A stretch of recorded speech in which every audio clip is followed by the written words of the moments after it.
Welcome to our professional training series in divination, tarot, and astrology. The following training in astrology was developed for students that are going through the courses with the School of Our Divine Infinite Being. We wanted to make our training available to the general public here on YouTube, while also encouraging those interested in a career as a divination professional in astrology and tarot to check out our programs at www.divineinfinitebeing.com. We have post-graduation program assistance that you will not find anywhere else. This includes live video consultation technology, calendar booking, social share tools, affiliate program development, e-commerce, and the opportunity to take clients from the marketing efforts of our talented in-house staff. Again, you can find all of this at www.divineinfinitebeing.com. Sponsored by astrologypro.com. The #1 platform for astrologers and tarot readers to operate their divination services. We hope you enjoy this training. I've done this experiment. I picked one at random, read it to a room of 100 people, and I'd say, did I just read your horoscope? 70% of the hands went up. Of course, it's not 70% of them. So you realize that they're written in such a way that you can find the meaning that you know and need for yourself because of the way each one of those horoscopes are written. And you lift up the things that are most applying to you, and you suppress in your mind the things that don't apply, and you walk away thinking that they're speaking to you. Ah, yes, Neil, the scientific method. Assert opinion, test your theory on stage to some unknowing audience, smirk condescendingly, drop mic, no bell incoming. You know that you're a Sagittarius rising? Be honest. No. No, I didn't. Oh man, it makes so much sense that you're out there debunking astrology because you seem to know so much about it. You know, except for the second most common thing that almost everyone knows about their astrology being the rising sign. Makes sense. Astrology can be debunked with one word: twins. Two people born the exact same time, the same delivery, don't live the same life, despite being impacted exactly the same by the proposed star sign stuff. Similarly, you don't have to just go to twins. Two people could give birth side by side within the same 10-second period at a given hospital, and those kids don't have the same life. People born at the same time aren't the same. Wow, Matt, you really cracked the astrology code no one was using. People born at the same time are going to be exactly the same, said no astrologer in the history of ever. Astrology can be disproven in a single hour. You just simply have to go to one hospital in one city sometime and find two unrelated children born in the same, within 20 feet of each other, and follow their lives. Ah, yes, here it is again, the old "we follow a bunch of babies in a hospital and they didn't all become wizards" argument. Devastating stuff, Sam. Truly groundbreaking if astrology were a vending machine and not, you know, a symbolic system rooted in thousands of years of interpretive tradition. And just so we're clear, every astrologer is hyper-aware that life circumstances, family, culture, opportunity, trauma, play a massive role in shaping outcomes. Not one of them would say otherwise. But sure, keep debunking the cartoon version you made up in your head. We've tested this many times. Astrology has been promoted and encouraged, and so we've done tests. Jimmy and I did a test with Seth. Jimmy paid for readings so we could figure out which ones applied to us. Ah, the rigorous scientific method strikes again. Me and my bros got a reading once. Stunning peer review, Matt. Truly the gold standard of empirical inquiry, right up there with, my uncle tried it and it didn't work. Let me see if I can sum up the depth of intelligent inquiry these celebrity atheists applied to their rigorous opinions. If NASA says it's too hot to go to the sun, then why don't we go at night when the sun turns off?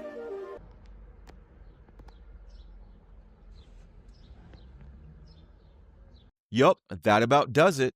And now let's see if any of these ultra-confident debunk bros can sit through the next 2 hours of actual evidence for astrology and psi phenomenon without nervously chuckling, shifting in their seats, and slowly disappearing back into the safety of their echo chamber. Spoiler, they won't. But hey, thanks for playing, guys. Introduction to the Proof of Astrology and Psi Phenomena. There are many people that will instantly blow off astrology and psi without investigating it for themselves, nor giving any time to review its validation and proof. If there were just a few coincidences where astrology was shown to have both predictive and statistical value, then maybe we can ignore it. Not only is there far too much proof of its predictive power, the statistically robust data for the effects of astrology are staggering. In this training, we are going to cover many of the studies and anomalies where astrology is proven capable of predicting fate, as well as showing statistical tendencies of different signs under a variety of conditions. There is a serious question that any living human being should really take the time to carefully answer. Is the cosmos imbued with meaning? And can we learn, predict, and gain a deeper understanding through its relationship to us? Astrology answers this question. First, let's start with some naturalistic models of astrological influence.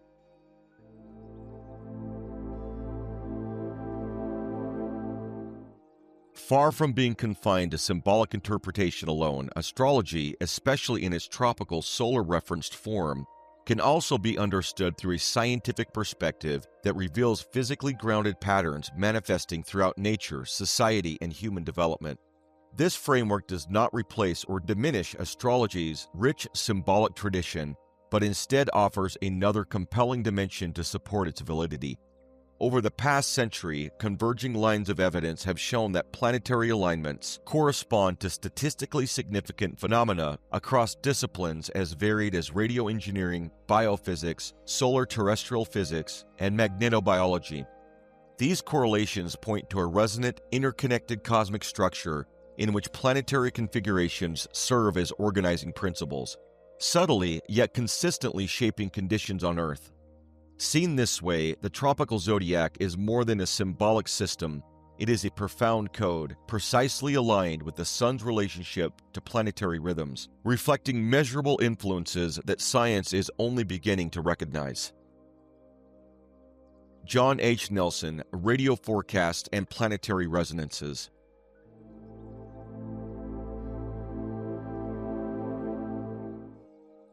In the mid-20th century, John H. Nelson, a radio engineer working for RCA, noticed an alarming pattern. Geomagnetic storms were consistently interrupting global shortwave radio transmissions.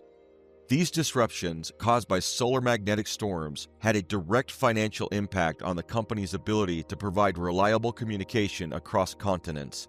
Nelson began charting planetary positions, correlating them with solar magnetic turbulence. What emerged was striking. Specific planetary alignments, especially those involving Mercury, Venus, Earth, Jupiter, and Saturn, consistently coincided with periods of heightened solar disturbance. By incorporating these alignments into his forecasting, Nelson could accurately predict radio blackouts years before the launch of modern solar monitoring satellites. His success was no minor curiosity. RCA found Nelson's methods economically critical, giving them a competitive edge in international communications. Nelson concluded that the planetary alignments created resonances within the solar magnetic field, effectively modulating solar activity in predictable patterns. These findings offer a powerful proof of concept that planetary configurations, far from being only symbolic, had a physically measurable impact on the sun's behavior, which then influenced the near-Earth environment in actionable ways.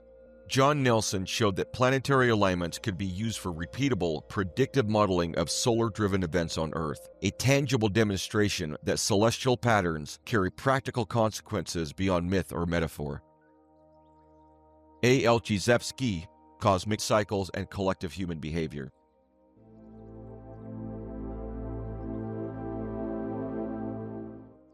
Around the same period, Russian biophysicist A. L. Gizevsky explored a different but complementary dimension of planetary solar-Earth resonance. Gizevsky investigated the 11-year solar cycle, traditionally measured by peaks in sunspot activity, and found a striking correlation with human history itself. By compiling data on revolutions, wars, and periods of major social upheaval across multiple centuries, he demonstrated that these collective human events tended to cluster around solar maxima, the periods of heightened solar flares and geomagnetic storms. He further suggested that planetary alignments help time or phase these solar peaks, essentially acting as a cosmic clock that modulated the solar cycle's rhythm. Although Gzebski's mechanism was not expanded into empirical studies, the statistical synchrony between solar flare peaks and social unrest was impossible to ignore. It supported the profound possibility that planet-driven solar dynamics might resonate not just through Earth's weather and magnetic field, but also through the collective behavior of human societies. Gzebski's research extended the reach of cosmic influence beyond nature alone, suggesting that the resonant rhythms of the planets and the sun might shape human consciousness and group behavior on a civilizational scale. Modern solar physics and space weather, a converging view.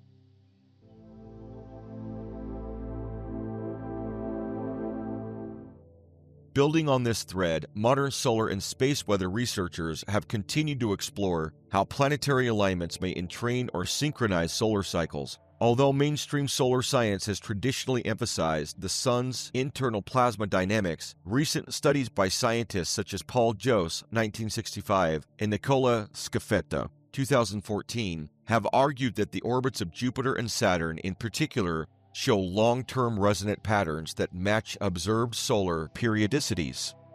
These periodicities are echoed in climate records, geomagnetic storm cycles, and even seismic activity on Earth. Though controversial, these models indicate that planetary motions can subtly time the energy patterns within the Sun, which then ripple outward through the heliosphere to affect our planet. The significance of these findings is profound. They provide statistical evidence of a system-wide resonance that echoes the ancient astrological concept of as above, so below. Planetary positions appear to correlate with large-scale physical events in a non-random, predictable fashion, suggesting that astrology's mapping of planetary patterns is rooted in a deep, physically consistent order of nature. Modern studies are converging on a holistic picture of planetary solar-Earth coupling, validating the view that planetary alignments are not illusions but part of a living, interconnected cosmic system. Percy Seymour, a scientific bridge to human development.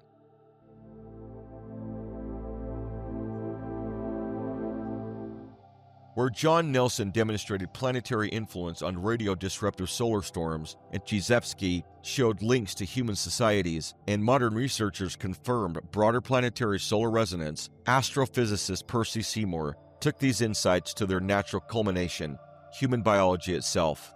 Seymour, a respected astronomer and lecturer, proposed a model that bridges planetary influences all the way to developing human nervous system.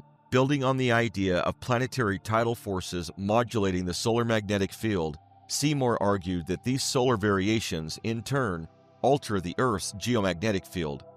Since the geomagnetic field is known to affect biological processes, including migratory animal navigation and circadian rhythms, Seymour hypothesized that it could also influence the developing brain of a fetus in the womb. This geomagnetic resonance, subtly imprinted during critical stages of neurodevelopment, might help encode psychological predispositions, temperament, and even cognitive strengths. In essence, creating a scientifically plausible mechanism for the correlation long observed in natal astrology. Unlike theories that suggested gravitational force directly mold personality, Seymour's model emphasized magnetobiology, the impact of magnetic and electromagnetic fields on living tissues, a field with growing empirical support. Crucially, Seymour's work showed how this geomagnetic modulation could form a chain of influence from planetary alignments to solar modulation to terrestrial magnetism, and finally to the human organism, a testable physical basis for astrological correlations. In doing so, he preserved astrology's rich symbolic language while embedding it within a scientifically rigorous framework. Percy Seymour's insights synthesized decades of planetary, solar, and terrestrial research into a credible, naturalistic foundation for astrology, demonstrating how the cosmic environment might imprint meaning, personality, and destiny through physically plausible, empirically measurable channels. Holographic boundaries and the information of the whole.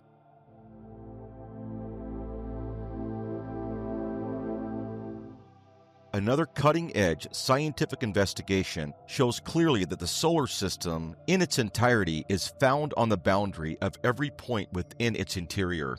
meaning that the holographic information of all the planets and the sun itself is present just outside of the personal boundary of every human being.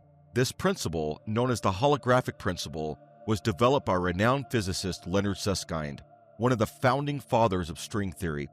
Susskind demonstrated with authority that all the information describing a region of space is fully encoded on its boundary, meaning the three-dimensional interior of space is entirely projected onto its two-dimensional surface. His holographic principle is widely respected and influential in theoretical physics, with his work published in leading peer-reviewed journals such as Physical Review Letters and Nuclear Physics B.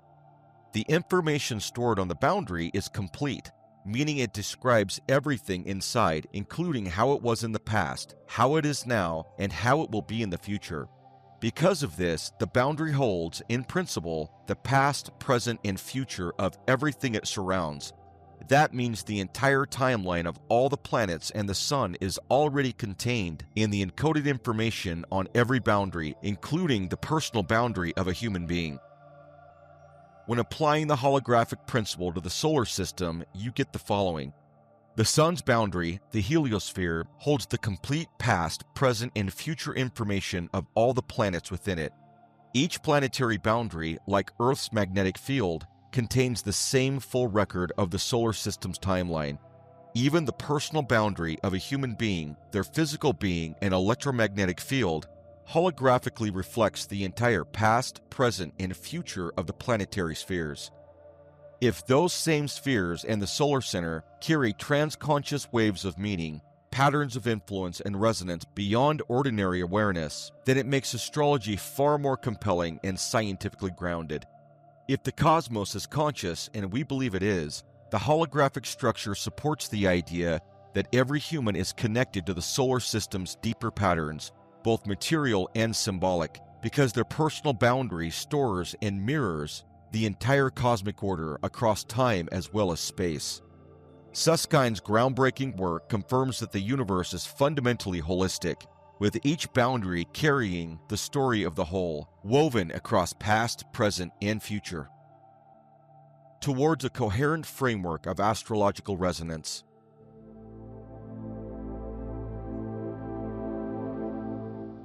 Taken together, the contributions of Nelson, Chujevsky, modern solar research, and Seymour built a robust interdisciplinary bridge between astrology and the natural sciences. They present a coherent case that planetary alignments do not merely symbolize archetypal metaphors, but participate in a meaningful, resonant, and physically mediated system of influences, reaching from solar storms to social movements to the development of the human mind. Adding to this, the holographic principle pioneered by Leonard Susskind provides a powerful theoretical backdrop, showing that the total informational structure of the solar system, past, present, and future, is encoded on every one of its boundaries. This idea helps frame the possibility that the solar system's subtle patterns are reflected on the personal boundary of each human being, where transconscious waves of meaning could transmit influences that traditional astrology has long described. In this light, astrology is not simply believable, but anchored in a scientifically plausible way of describing how cosmic structures might resonate through living systems. Rather than discarding astrology as superstition, these converging insights encourage a deeper, more courageous scientific inquiry into how cosmic harmony shape life on Earth. They invite us to move beyond outdated, purely mechanistic worldviews and embrace a vision of the universe as a dynamic, meaning-infused field, the very cosmology that astrology has preserved for thousands of years.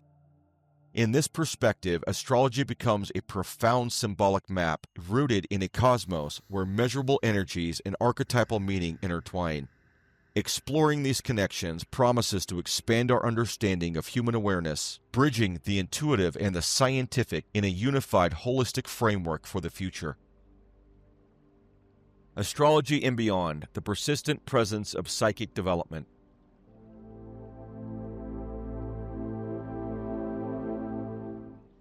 Astrology, along with other receptive and intuitive sciences such as ESP, extrasensory perception, precognition, and telepathy, fall under the category of psychic development that has been present since the beginning of time.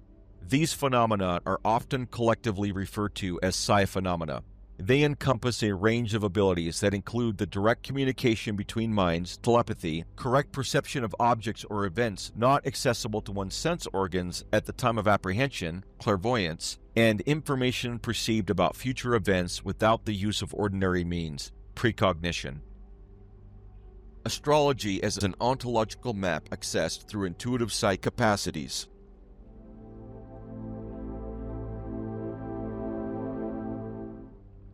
Astrology is best understood as an ontological map of meaning, a symbolic framework that reveals how human experience is interwoven with the greater cosmos. This map does not merely predict or categorize, rather it provides a lens for comprehending the deeper structures of existence itself. It describes the patterns, cycles, and archetypal forces that underlie the unfolding of events, making visible the hidden order and purpose that might otherwise remain opaque. Critically, this ontological map is not accessed through purely rational, linear methods, but through the same intuitive capacities that are central to psi phenomena. Just as extrasensory perception, ESP, precognition, and telepathy rely on a subtle, receptive mode of consciousness, so too does the practice of astrology engage an intuitive, non-ordinary awareness.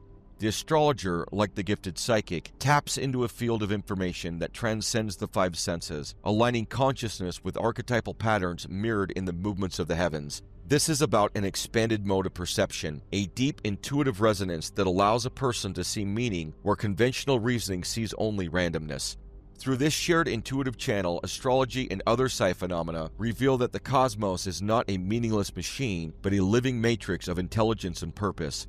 By tuning into this matrix, practitioners gain access to truths that lie beyond ordinary sensory awareness, charting a course through life's uncertainties with a sense of direction and meaning. This understanding prepares us to address the criticisms and biases often aimed at both astrology and psi phenomena, highlighting the need for an open, balanced evaluation of their reality. Bias against astrology and psi phenomena.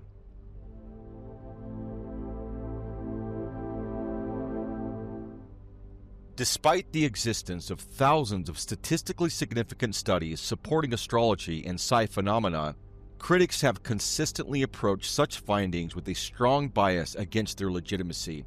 While skeptics are right to demand rigorous experimental evidence, a standard essential to scientific inquiry, their critiques often stem from preconceived assumptions rather than impartial analysis.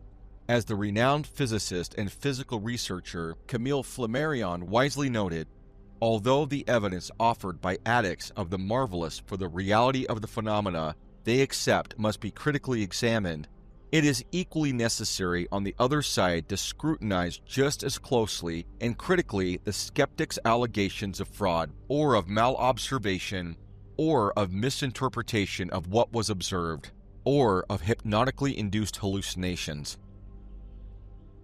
Skeptics frequently dismiss anecdotal accounts as mere coincidence, misperception, faulty memory, embellishment, hallucination, or outright fraud, often without applying the same level of critical scrutiny to their own counterclaims. This tendency reveals not objective reasoning, but a resistance rooted in ideological bias rather than evidence. To truly understand astrology and psi phenomena, a balanced and open-minded approach is essential. Philosopher Kurt Dukas emphasized the importance of subjecting the skeptic's allegations to the same rigorous evaluation as the claims made by proponents of psi. He argued, there is likely to be just as much wishful thinking, prejudice, emotion, snap judgment, naivety, and intellectual dishonesty on the side of orthodoxy, of skepticism, and of conservatism, as on the side of hunger for and belief in the marvelous. Only through open-minded yet rigorous scientific inquiry can we begin to uncover the truth about these phenomena. Understanding scientific proof. What statistical significance really means in astrology and psi phenomena.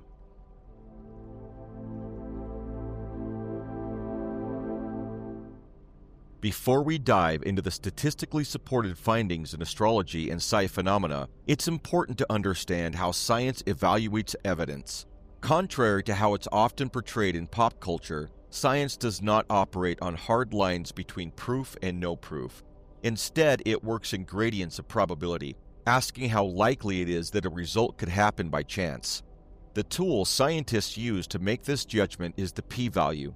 A p-value tells us, if there is no real effect at all, how likely would it be to get a result this strong just by accident? The lower the p-value, the less likely the result is due to random chance, and the stronger the evidence that something real is happening. The 1 in 20 benchmark, the scientific threshold for significance.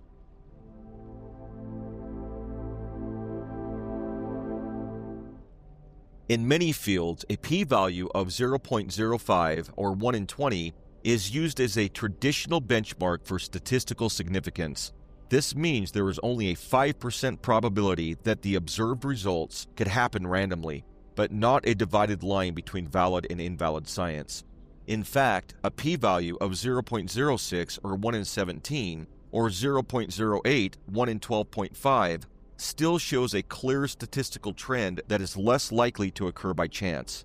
Research fields like psychology, size studies, and consciousness science routinely accept results in the 0.05 to 0.10 range as scientifically relevant, especially when replicated or aligned with strong theoretical expectations.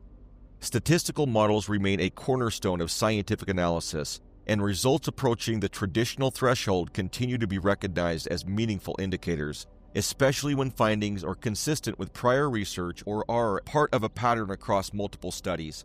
In other words, results with p-values above 0.05 are not almost significant, they are statistically meaningful. They represent probabilities that clearly depart from randomness and are treated seriously by researchers in numerous scientific domains. Interpreting the numbers, what the odds actually say.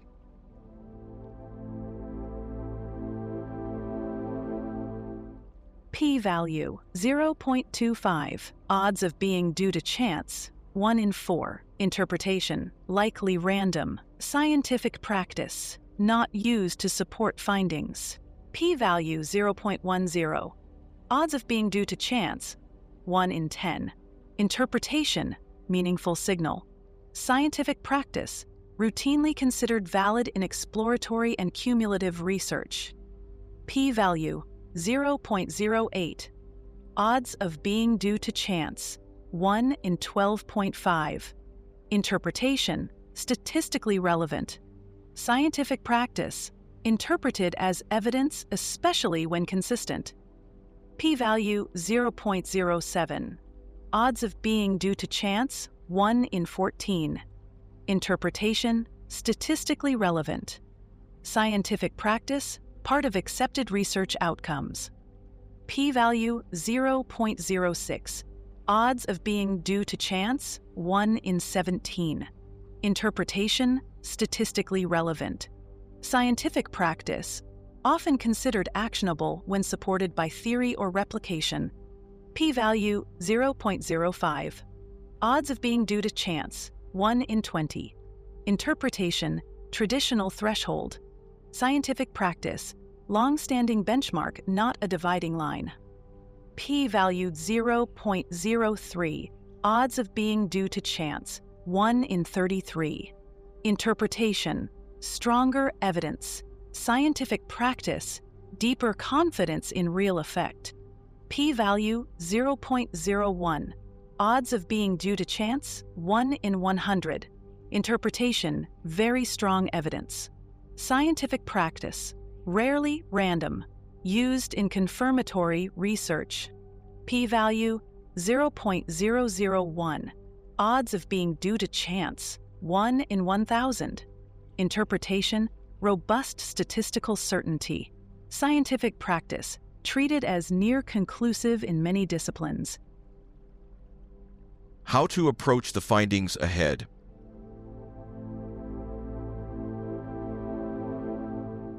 The studies and correlations that follow are all rooted in this statistical framework. The p-values associated with each result reflect genuine patterns that are not likely to have occurred by accident. These findings are supported by accepted scientific reasoning following standard and accepted methodology, fall within probability ranges that professional researchers routinely work with, all of which are over, if not far above, the 1 in 20 threshold. represent effects that statistical analysis tells us are real, not random. Final thought before you begin. Statistical significance is not a pass-fail barrier. It is a scale used across every scientific discipline to identify patterns that break away from chance. The upcoming data reflects that reality. Meaningful, measurable patterns in astrology and psi phenomena that exceed random expectation and deserve serious attention. Industry acceptance of statistics.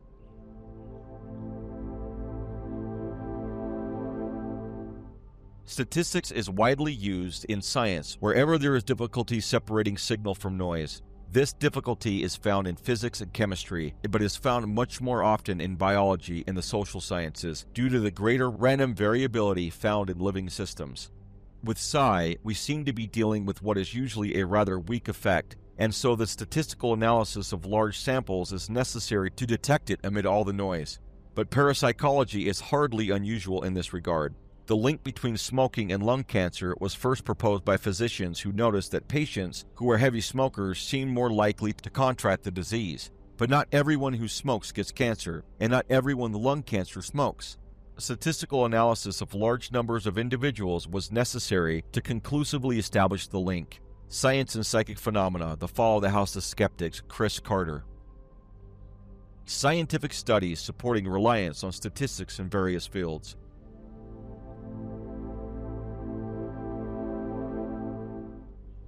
A more recent example from biological science is the even weaker link between high exposure to unusually strong electromagnetic fields and health.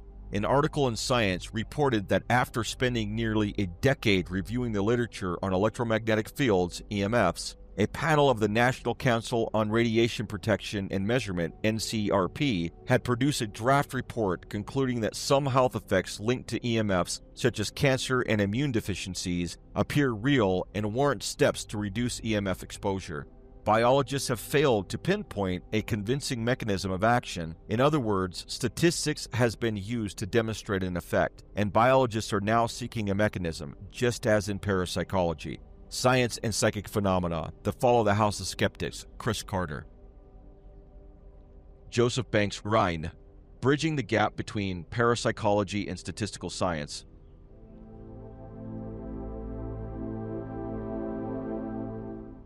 Joseph Banks Rhine was a pioneering figure in the field of parapsychology, particularly known for his research in extrasensory perception, or ESP. Rhine is often considered the father of modern parapsychology. He established the Parapsychology Laboratory at Duke University in the 1930s, where he conducted many of his experiments. Rhine's most famous experiments involved ESP, which included telepathy, clairvoyance, and precognition. He designed controlled experiments using Zener cards, which are a set of 25 cards with 5 different symbols: a circle, cross, wavy lines, square, and a star.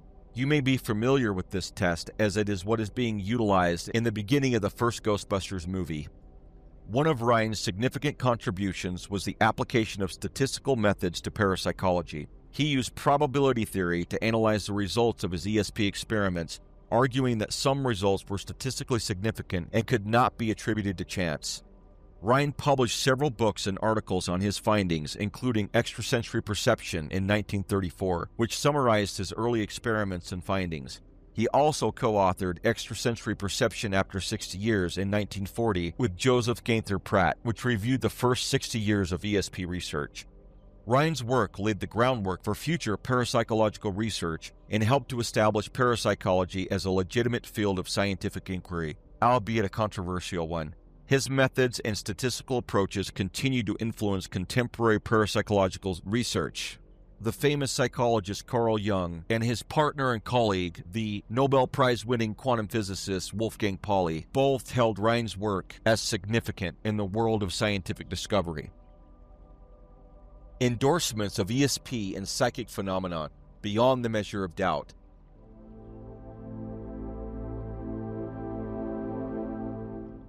Back in 1951, the psychologist Donald Hebb wrote, "Why do we not accept ESP as a psychological fact? Rhine has offered enough evidence to have convinced us on almost any other issue. Personally, I do not accept ESP for a moment because it does not make sense. My external criteria, both of physics and of physiology, says that ESP is not a fact, despite the behavioral evidence that has been reported. I cannot see what other basis my colleagues have for rejecting it. Ryan may still turn out to be right, improbable as I think that is, and my own rejection of his view is, in the literal sense, prejudice. In 1955, George Price, an American geneticist, population biologist, and polymath who later became known for his work on altruism in evolutionary biology, wrote that believers in psychic phenomena appear to have won a decisive victory and virtually silenced opposition. This victory is the result of careful experimentation and intelligent argumentation. Dozens of experimenters have obtained positive results in ESP experiments, and the mathematical procedures have been approved by leading statisticians. Yet later in the same article, after writing that ESP is incompatible with current scientific theory, he offers his conclusion. ESP is incompatible with current scientific theory. If, then, parapsychology and modern science are incompatible, why not reject parapsychology?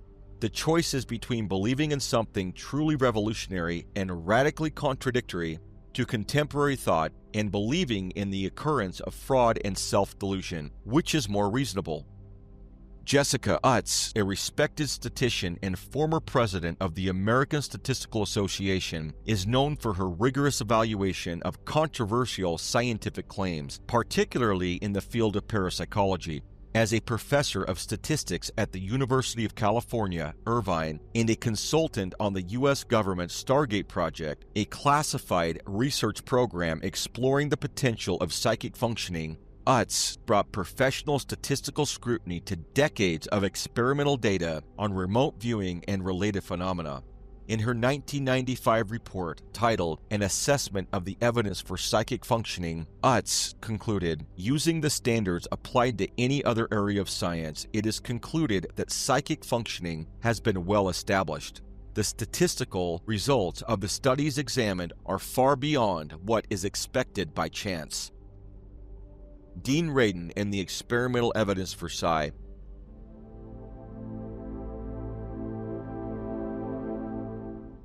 Dean Radin, Ph.D., is one of the world's leading researchers in parapsychology and psi phenomena, with a background in electrical engineering and psychology.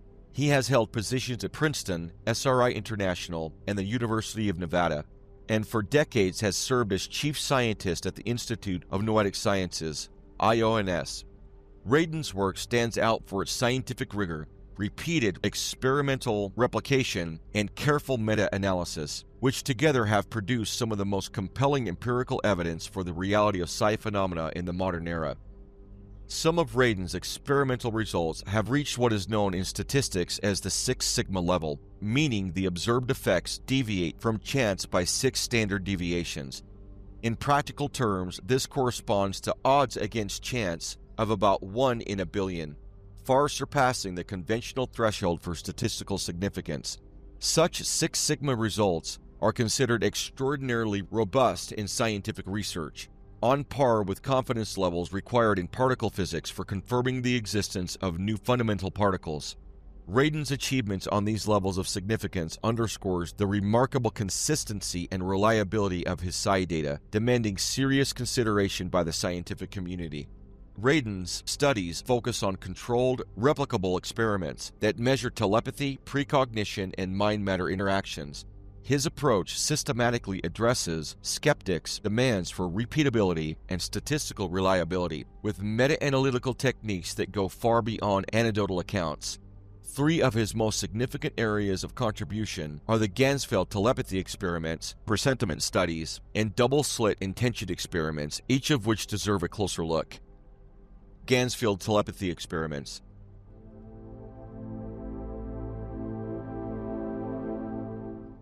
The Ganzfeld, German for whole field, technique involves placing a participant, the receiver, in mild sensory deprivation, a uniform visual and auditory field, while another person, the sender, attempts to mentally transmit a randomly chosen target image or video.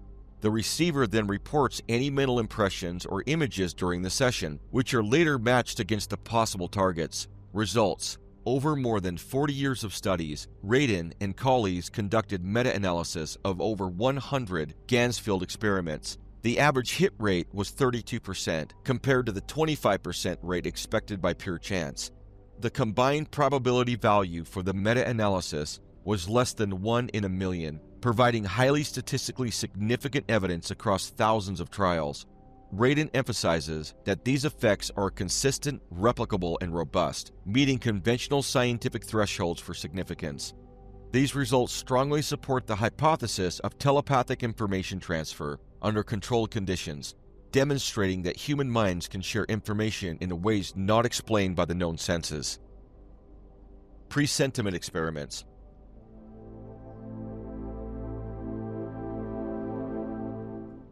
Presentiment studies test whether human physiology can unconsciously anticipate an unpredictable, randomly chosen emotional stimulus before it actually appears. During experiments, participants are connected to devices that measure physiological signals, most commonly skin conductance, heart rate, or brainwave activity. A computer randomly selects an emotionally arousing or neutral image, which is then displayed. Results. Radin's meta-analysis across dozens of presentiment experiments showed consistent anticipatory changes in physiology occurring 1 to 3 seconds before the random emotional images appeared. The aggregated effect size across these studies yielded a probability value of less than 0.001, indicating odds against chance in the thousands to 1, and placing the results well beyond the threshold of random selection, demonstrating significant psi predictability. In many experiments, skin conductance, which measured sweat gland activity, reliably showed higher activation prior to arousing images compared to calm ones, even though the images were randomly chosen in real time. These findings suggest that non-conscious biological systems may access information about future events, supporting a form of precognition measurable in the laboratory. Radin argues this challenges standard models of time-forward causality models and is best interpreted as evidence of temporal non-locality, in which information can flow backwards through time, a premise highly significant in the arts of divination and astrology. Double-slit intention experiments.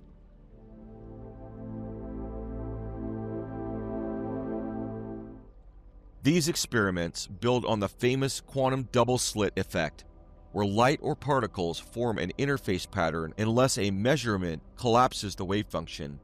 Radin hypothesized that focused human attention might act as a measurement-like influence at the quantum scale, subtly shifting the interface pattern. Results. Participants were asked to focus their attention on a double-slit apparatus to try to collapse the wave function. We cover this extensively in our central doctrine, versus a baseline of no attention. Across 19 experiments published between 2008 and 2021, Radin and colleagues reported consistent, statistically significant deviations in the interface patterns when participants focused their attention. This overall effect size was around 0.001 to 0.002 change in fringe visibility, which was far beyond the error bars of the equipment and repeated across thousands of trials. Meta-analysis of these experiments revealed odds against chance on the order of 100,000 to 1, far exceeding what could be attributed to random variation. This represents a significant finding, suggesting that multiple participants were collectively able to influence quantum collapse, a process that lies at the very foundation of the physical systems of reality. These results suggest that consciousness itself directly influences quantum systems, offering a physical mechanism for mind-matter interactions central to many psi theories.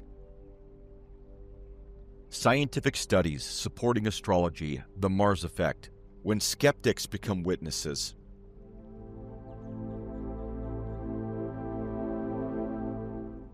Michael and Francois Auckland began their journey not as believers, but as determined skeptics. Armed with statistical tools and a scientific mindset, their goal was to dismantle astrology's claim with hard data. Yet, in a dramatic twist, their investigation produced results that did not merely challenge their assumptions, they shattered them. Far from debunking astrology, their research uncovered a phenomenon that came to be known as the Mars effect, a statistically significant correlation between the planet Mars and the birth charts of successful athletes. What began as an effort to expose superstition ended in one of the most provocative pieces of evidence ever presented in astrology's favor. Statistical correlation with Mars's position. In analyzing over 2,000 professional European athletes, the Gauquelins discovered a powerful pattern. 22% of these elite sports champions were born at times when the planet Mars was either rising on the horizon, the ascendant, or culminating at the midheaven.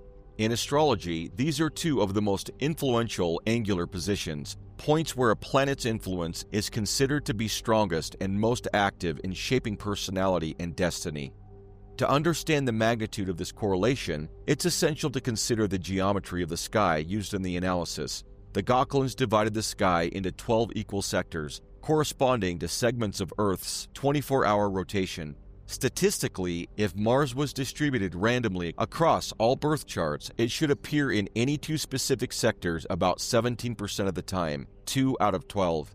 However, Mars was found in these two key sectors 22% of the time, a statistically significant increase of nearly 30% more than expected. On the surface, a 5% deviation may appear modest, but with a large sample size of over 2,000 elite individuals, this anomaly becomes highly meaningful. When evaluated through probability models, the chance of such a deviation occurring randomly is so low that the odds against it are in the range of millions to one. This is not a case of minor statistical noise. It is a clear, repeated signal that something non-random is at play. It is precisely the kind of result that scientists look for: consistent, replicable, and improbably concentrated. In this case, the concentration of Mars in the rising and culminating positions matches with stunning precision the traditional astrological interpretation of Mars as the planet of drive, aggression, stamina, physical power, and competitive will. Controlled methodology and the elimination of chance. The strength of the Mars effect does not rest solely on the numbers. It is deeply reinforced by Gauquelin's uncompromising methodological rigor. All birth data were collected from official civil records, not anecdotal sources. Planetary positions were calculated using astronomical ephemerides, leaving no room for interpretive bias. More importantly, the data analysis was designed from the outset to eliminate the possibility of random clustering or selection bias. The use of consistent 12-sector divisions, comparisons against control populations, and replication across multiple cohorts ensured that the effect was not a fluke or the result of cherry-picked data. In later studies, including those conducted by independent researchers and even skeptical committees, the basic statistical anomaly persisted. Though interpretations varied, the raw data itself held up under scrutiny. The Mars effect has also been verified in multiple locations with different subsets of athletes over different time periods, reinforcing that the phenomenon is not culturally or geographically isolated. This makes the findings even more difficult to dismiss as coincidence or cultural artifact. Alignment with astrological symbolism. The correlation between Mars's position and athletic eminence is not only statistically striking, it is symbolically precise. In astrology, Mars governs the domain of physical action, assertiveness, endurance, and confrontation. It is the planet most associated with martial energy, the root word which is literally Mars. That individuals born with Mars prominently placed go on to achieve excellence in physically demanding and competitive fields is not a surprise to the astrologer. It is an empirical confirmation of astrological principles long held. Unlike vague or interpretive claims often attributed to astrology, the Mars effect demonstrates a specific planetary influence on a specific type of achievement, observed through neutral, quantifiable data. It moves astrology from the realm of subjective impressions into the domain of verifiable pattern recognition, a cornerstone of all scientific inquiry. The Mars effect as empirical evidence for astrology. What makes the Mars effect so critical in the case for astrology is that it bridges the gap between traditional astrological wisdom and modern empirical investigation. It stands as one of the few astrological phenomena to be repeatedly tested, statistically validated, and observed in large, real-world populations.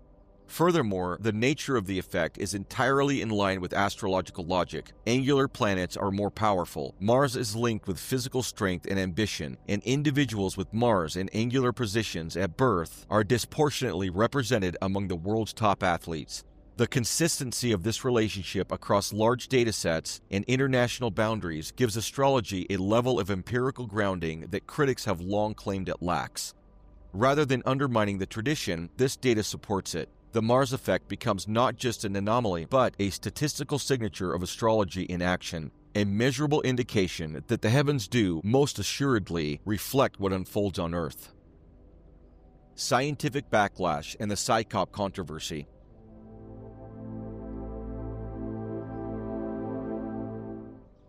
The Gauquelin's discovery of the Mars effect, showing that elite athletes are significantly more likely to be born when Mars is rising or culminating, sparked intense controversy in the scientific community.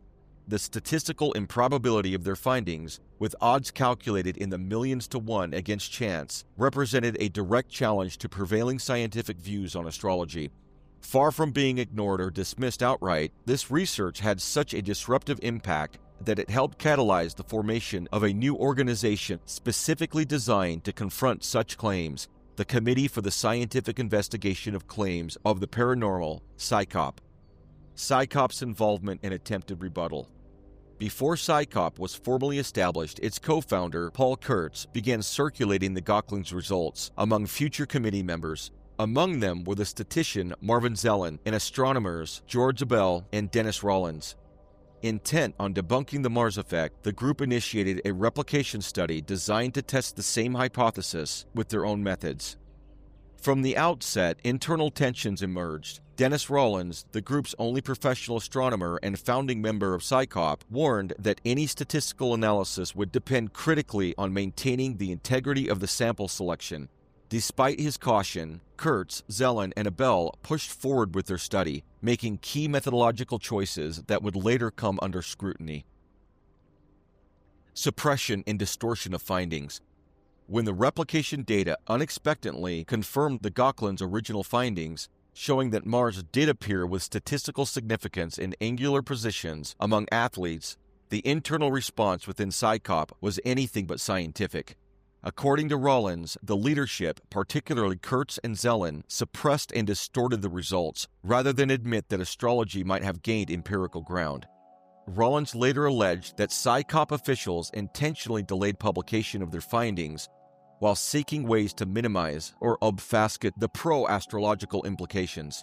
When the results were eventually published, they had been heavily modified, female athletes were excluded, the dataset was arbitrarily subdivided by geography, and the presentation of the data shifted focus away from Gauquelin's core prediction. The central point that non-champion athletes in the study displayed the expected 17% Mars placement rate, while champions showed elevated rates consistent with the original Mars effect, was effectively buried beneath statistical diversions. The conclusion was spun to appear inconclusive, despite the fact that the primary prediction had been replicated. Accusations and internal fallout. Rollins, disillusioned by what he saw as a betrayal of scientific ethics, went public. He accused PSYCOP leadership of intellectual dishonesty, data tampering, and a deliberate cover-up. These were not fringe accusations. Independent investigations by researcher Patrick Curry and psychologist Richard Kamen, himself a PSYCOP fellow, confirmed key elements of Rollins' account. Both agreed that PSYCOP had mishandled the investigation and that efforts had been made to obscure the fact that the Mars effect had been, at least partially, validated. PSYCOP's retreat from scientific inquiry. Faced with growing criticism and internal dissent, PSYCOP eventually acknowledged that mistakes had been made in the handling of the Gauquelin study. However, they stopped short of admitting any deliberate cover-up or addressing the most serious charges brought by Rollins and others. In the aftermath, the organization made a dramatic shift in policy. PSYCOP formally announced that it would no longer conduct scientific investigations of paranormal claims, a remarkable reversal for an institution that had been founded on the premise of scientific testing. That policy remains in place to this day, effectively ending the organization's direct engagement with the type of empirical research that had challenged its core assumptions. Beyond Mars, the broader Gauquelin research and the mounting statistical evidence for astrology.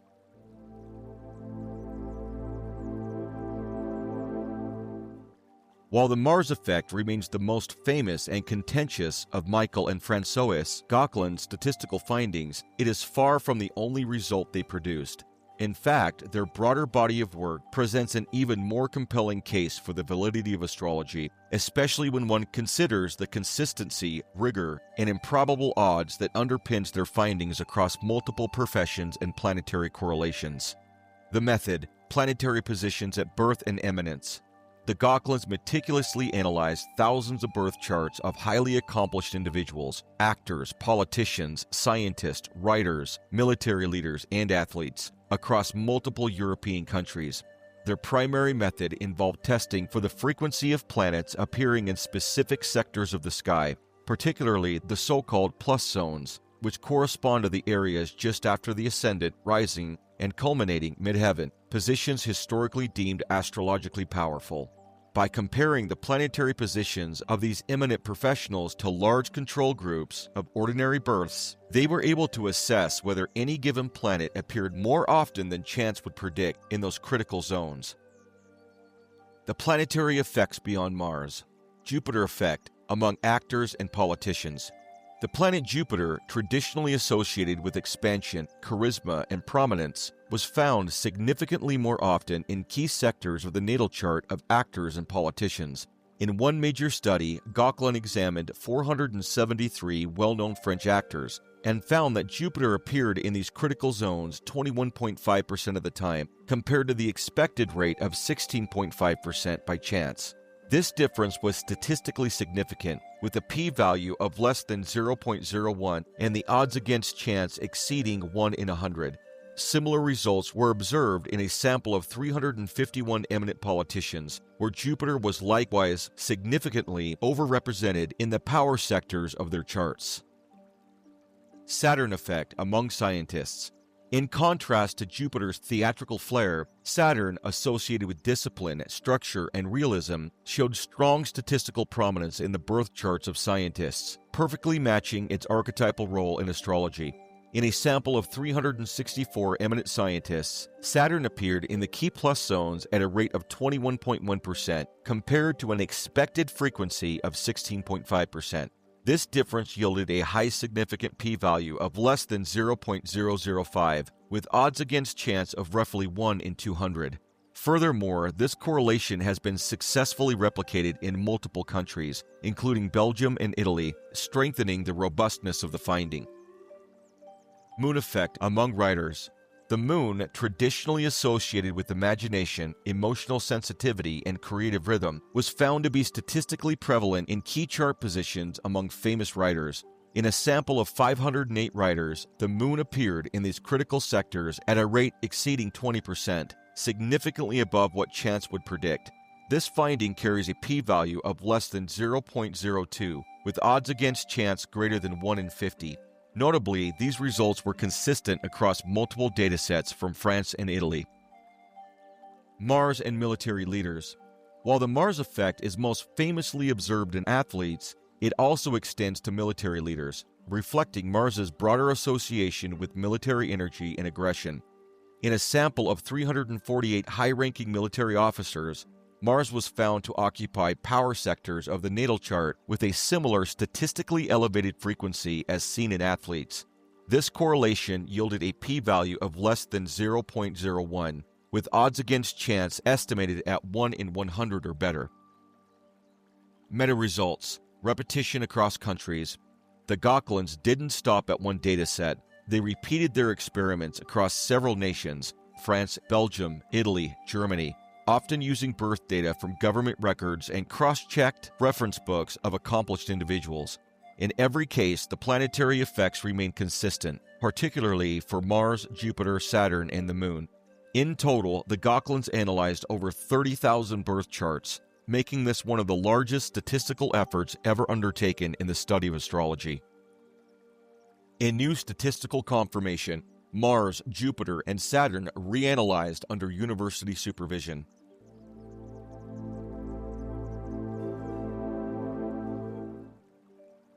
Following the original controversy surrounding the Mars effect, a separate and academically controlled study was conducted to test its claims under a distinct methodological framework. This investigation was led by David Cochran, known for his work in vibrational astrology, and conducted under the direct supervision of the University of Florida's Department of Educational Psychology.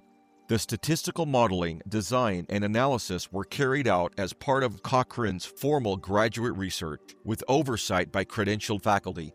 His collaborator, Professor David Fink of Johnson State College, contributed expertise in psychometrics and experimental controls. The study did not simply replicate Cochran's work. It restructured the problem entirely. Rather than correlating Mars with athletic achievement, it tested whether the planetary positions of Mars, Jupiter, and Saturn at birth were statistically associated with personality traits, as measured by the iSync Personality Inventory. The sample included 944 participants, each screened for validity. The focus was on how these planetary placements correspond to extroversion or introversion, a core psychological axis with decades of validation behind it. The findings were statistically precise and replicable. Mars was in Cochran's angular plus zones in 22% of extroverts' charts, where the expected base rate by chance was only 17. That gap, 5 percentage points, translates to a probability of less than 1 in 1,000. The Jupiter results showed a comparable effect. Extroverts had Jupiter in the plus zones at a rate that likewise exceeded the expected base rate, with the probability of occurrence by chance also less than 1 in 1,000. In contrast, Saturn's placement was associated with introversion rather than extroversion, again statistically significant, with odds of occurring by chance better than 1 in 1,000. All three findings independently passed the same probability threshold. These were not isolated results, nor were they the product of selective reporting. The variables were predetermined, the tests were planned in advance, and the statistical outcomes were clear. Each planetary result, Mars, Jupiter, and Saturn, showed a consistent directional relationship with the measured psychological traits, and each reached or exceeded the same critical standard, less than a 0.1% likelihood that the outcome occurred by chance.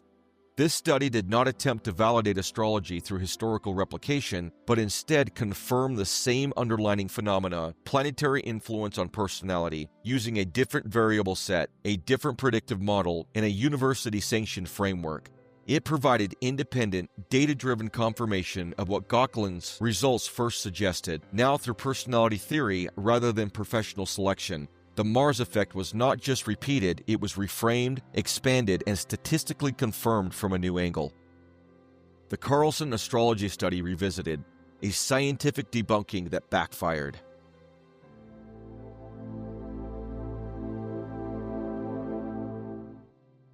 In 1985, a young physics student named Sean Carlson published what would become one of the most cited scientific studies debunking astrology in modern times. Featured in the prestigious journal Nature, the double-blind study was hailed by skeptics as the final nail in astrology's coffin. Carlson's results seemed definitive. Astrologers could not match natal charts to personality profiles better than chance. Carl Sagan praised it as the most promising empirical test on astrology. In The Demon-Haunted World from 1996, he wrote, "A recent careful double-blind test of the validity of astrology by Sean Carlson, published in the journal Nature, showed that astrologers' predictions were no better than chance. That's the kind of test astrologers have always said they wanted, but the results were a great disappointment for them." The Carlson study was widely cited as definitive proof that astrology lacked empirical validity, especially by prominent skeptics such as the biologist and atheist Richard Dawkins, who frequently referenced it in his broader critiques on pseudoscience. PsyCop, eager to restore their credibility after the embarrassing and nefarious Mars effect disaster, was deeply involved from the outset, with figures like Paul Kurtz and Richard Muller encouraging Carlson to conduct the double-blind experiment. The organization provided institutional backing, and the study quickly became a flagship example in the skeptical movement's campaign against astrology. But decades later, a quiet yet seismic shift occurred. In 2009, German psychologist and statistician Super Ertel meticulously reanalyzed Carlson's raw data.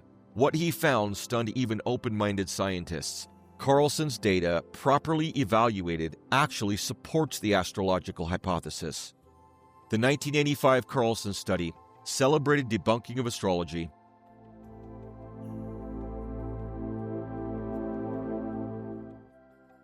physicist Sean Carlson set out in 1985 to test one of astrology's core claims, that a person's natal chart can reveal key psychological traits, specific enough to be matched to standardized personality data. His goal was not just to observe whether astrologers could perform well in controlled conditions, but whether their success could exceed chance. The design was relatively straightforward, but executed under strict laboratory conditions. 116 volunteers were recruited for the experiment. Each of them completed the California Personality Inventory, CPI, a mainstream psychological profiling tool designed to quantify personality traits based on self-reported responses. These CPI results produced detailed personality profiles for each participant. Carlson then enlisted 28 professional astrologers, all vetted by the National Council for Geocosmic Research, NCGR. These were not casual readers, but experienced practitioners recognized by a respected astrological organization. Each astrologer was given a single natal chart, calculated with accurate birth data, and asked to review 3 CPI profiles, one that belonged to the individual whose chart they were given, and 2 decoys drawn at random from the remaining subjects. The astrologer's task was to identify which of the 3 profiles best matched the chart they were analyzing. The experiment employed a strict double-blind protocol. Neither the astrologers nor the researchers interacting with them had any knowledge of which profile was the correct match. This ensured that no unintentional cues or expectations could influence the results. Carlson established that a success rate of 1 in 3 or 33.3% would represent random guessing. To demonstrate any real astrological insight, the astrologers would need to exceed this baseline significantly. When the results were compiled, the astrologers had correctly identified the matching CPI profile in approximately 34% of the cases, only a fractional increase above chance. Based on this, Carlson concluded, "We are now in a position to argue strongly that astrology is no better than chance." Sean Carlson, Nature, 1985. The conclusion was swiftly adopted by scientific skeptics, educators, and popular science communicators. For decades, the Carlson study stood as the supposed gold standard, a definitive empirical dismissal of astrology. But as later analysis revealed, the story buried in the data was far more complex and far more favorable to astrology than Carlson ever acknowledged. The problems: why the original study was flawed.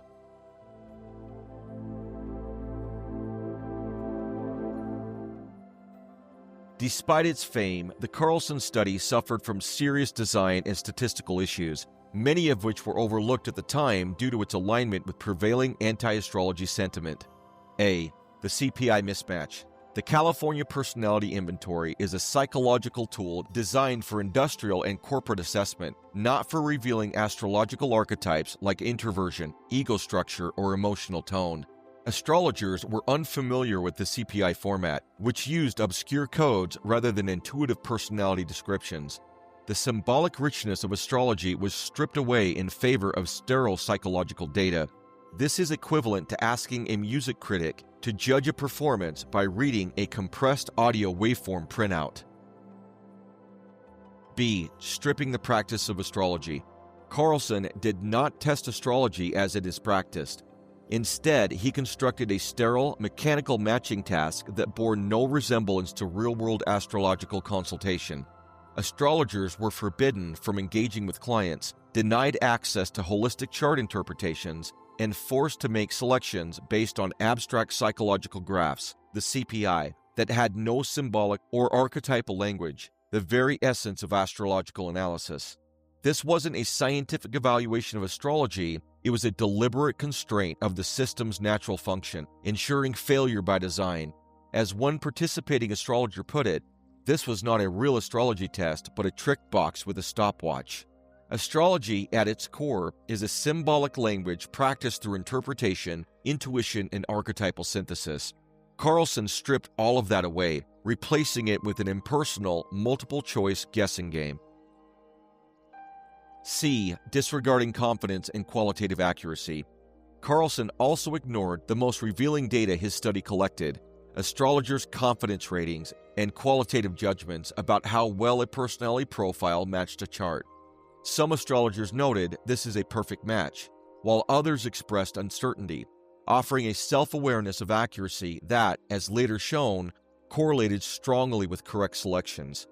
This is known as metacognitive discrimination, the ability to know when you're likely right, and it's a hallmark of expertise in every field. Yet Carlson discarded these signals entirely, erasing what would later turn out to be the most statistically significant indicators of astrological success. D. Flattening the results, aggregation that hid the signal. Carlson's final error was the most damaging. He pooled all responses into a single, undifferentiated dataset, averaging high confidence, high accuracy results with low confidence, low engagement guesses. This statistical blunder obliterated meaningful variance and buried clear patterns of success beneath random noise. Astrologers who consistently made correct matches when confident were lumped in with those who were unsure or unfamiliar with the CPI, producing a diluted average that made real effects vanish. In doing so, Carlson flattened a rising curve, and what could have been a clear, statistically significant validation of astrology's core claim was instead falsely portrayed as null. The 2009 reanalysis, Ertel's statistical bombshell.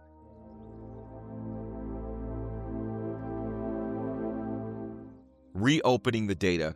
In 2009, Subert Ertel, a seasoned psychologist and statistician at the University of Göttingen, revisited Carlson's original raw data that had, for over 2 decades, been widely touted as conclusive proof against astrology. What Ertel uncovered through a rigorous and methodologically sound reanalysis, later published in the Journal of Scientific Exploration, would overturn the dominant narrative and reveal that the very study used to discredit astrology in fact contained statistically significant evidence in its favor. Major findings. Number 1. Astrologer confidence strongly predicted accuracy. When astrologers were confident in their choice, they matched the correct profile over 54.2% of the time, far exceeding the 33.3% chance baseline. This probability was less than 1 in 27 odds of occurring by chance. This exceeds the commonly accepted scientific threshold as we have previously taught, and demonstrates that astrologers were significantly more accurate when they believed they were. Number 2, high-quality matches yielded even higher accuracy. Another variable that Carlson had ignored was the astrologer's rating of how well the CPI profile matched the natal chart. In essence, whether they thought the personality profile fit the chart. When astrologers rated a match as good, they selected the correct CPI profile 59.7% of the time, a result with a statistical significance of less than 1 in 650 chance of occurring randomly, far beyond the measure of doubt. This effect was stronger than the confidence variable alone and reflected a consistent, measurable relationship between astrologers' qualitative judgments and actual accuracy, an effect nearly twice as strong as chance would allow.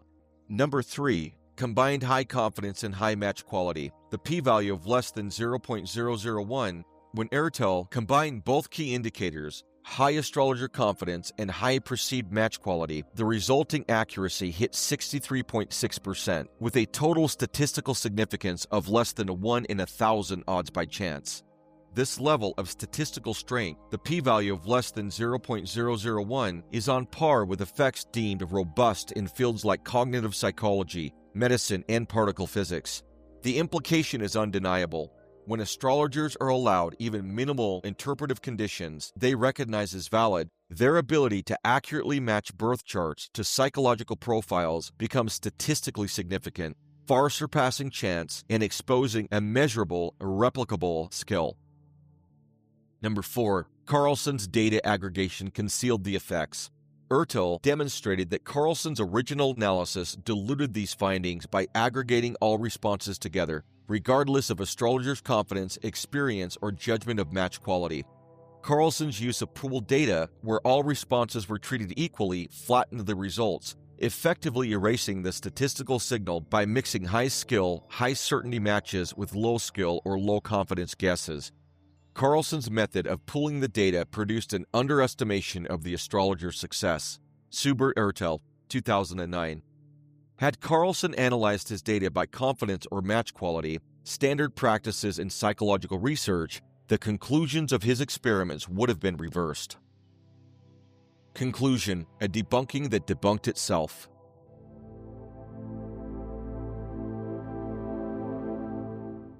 Carlson's 1985 study was hailed as the final scientific disproof of astrology. It was meticulously cited by skeptics for decades, but a closer look reveals that the study was poorly designed, statistically flawed, and that its own data contradicted its conclusions when analyzed correctly. The most rigorously structured astrology test ever published in a mainstream scientific journal, long used as the benchmark for astrology's failure, contains within it statistically significant support for astrology's core claim that astrologers can discern real psychological patterns from natal charts. In other words, the most famous scientific study used to discredit astrology may actually be the one that gives it the strongest statistical support. Ertel's exact results. Subgroup, high confidence. Hit rate, 54.2%. P-value equals to 0.037. Chance odds, less than 1 in 27. Subgroup, high match quality. Hit rate, 59.7%. P-value equals to 0.0015. Chance odds, less than 1 in 650. Subgroup, high confidence plus high match combo. Hit rate, 63.6%. P-value equals to 0.00097. Chance odds, less than 1 in 1,000. These figures, all derived from Carlson's own data, reveal what decades of skeptics ignored.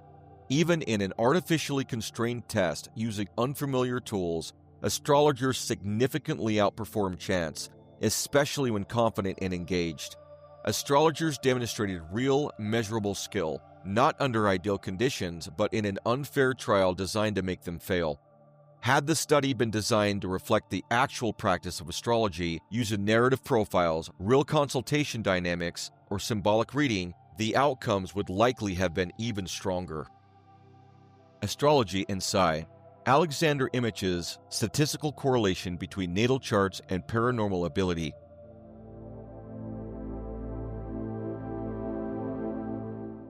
While astrology is often tested in relation to personality or profession, one of its most compelling and lesser-known applications lies in its potential to predict psi abilities, such as extrasensory perception, ESP, telepathy, and remote viewing. Among the few researchers to rigorously test this was Dr. Alexander Imich, a chemist, parapsychologist, and president of the Anomalous Phenomena Research Center in New York. Imich's findings were presented in respected parapsychological forums, including the Journal of the American Society for Psychical Research and the Parapsychological Association annual conventions. Imich's results added to the growing body of empirical support for astrology, showing that certain natal configurations appear far more frequently than chance among high-performing psi subjects. His findings were statistically significant, predictive, and rooted in traditional astrological theory, offering a subtle but powerful line of evidence. Importantly, Imich did not cherry-pick astrological patterns after the fact. His hypothesis, based on classical astrology, predicted in advance that certain natal factors would appear more frequently in individuals demonstrating strong psi ability. His studies thus carried predictive validity. These results are significant not only because they align with centuries-old astrological interpretation, but also because they were based on actual test data under experimental controls, not vague personality descriptions or open-ended archetypes. The experimental design.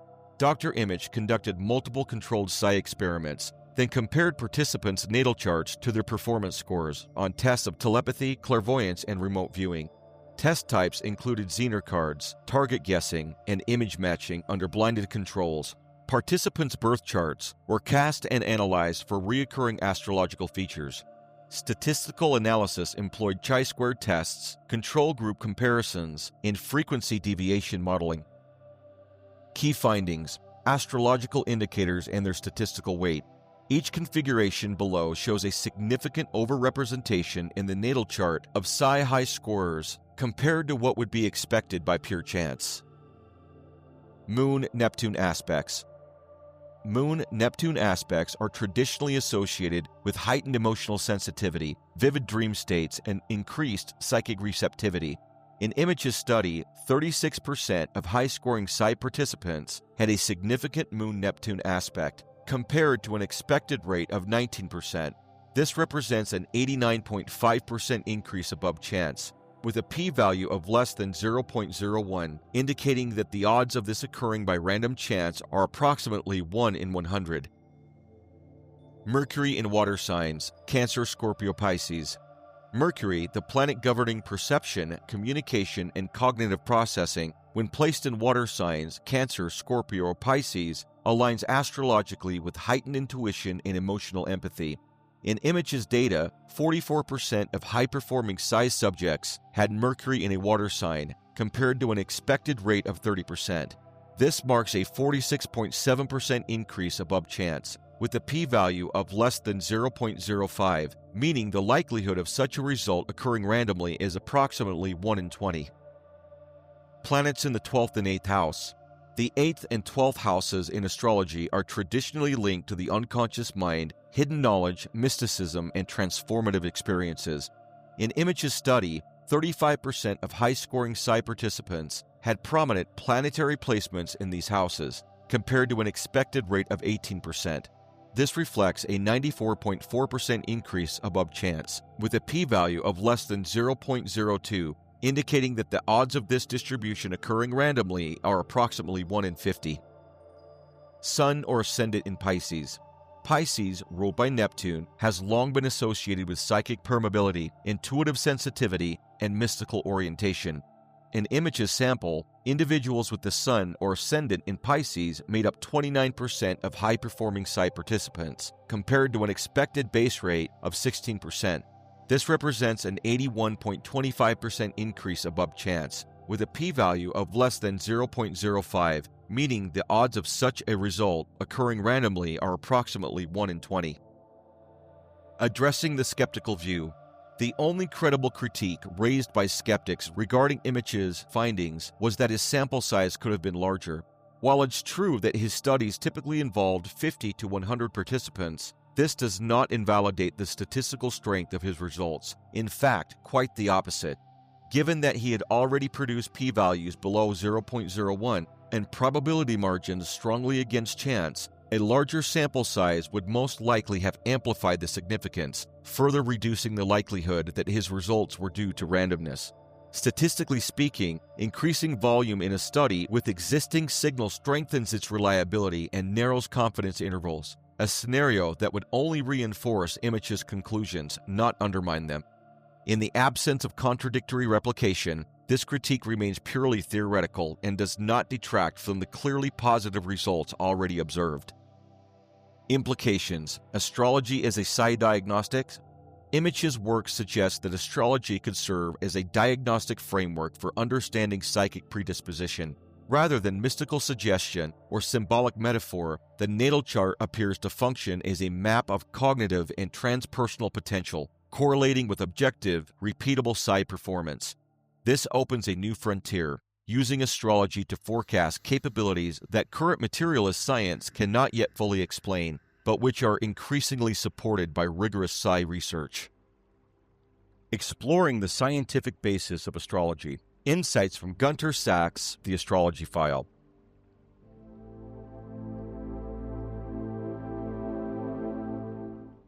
Gunter Sachs, a prominent German academic, delved into the field of astrology with a scientific approach in his book, The Astrology File.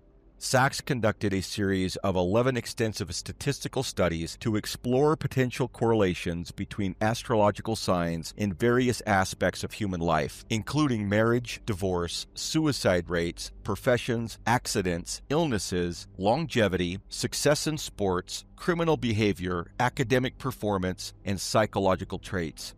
By analyzing data from millions of records sourced from marriage registries, medical records, criminal databases, and academic archives, Sachs aimed to determine whether astrological signs had a statistically significant impact on these life events. His method involves rigorous statistical analysis, including chi-square tests, to ensure the reliability and validity of his findings.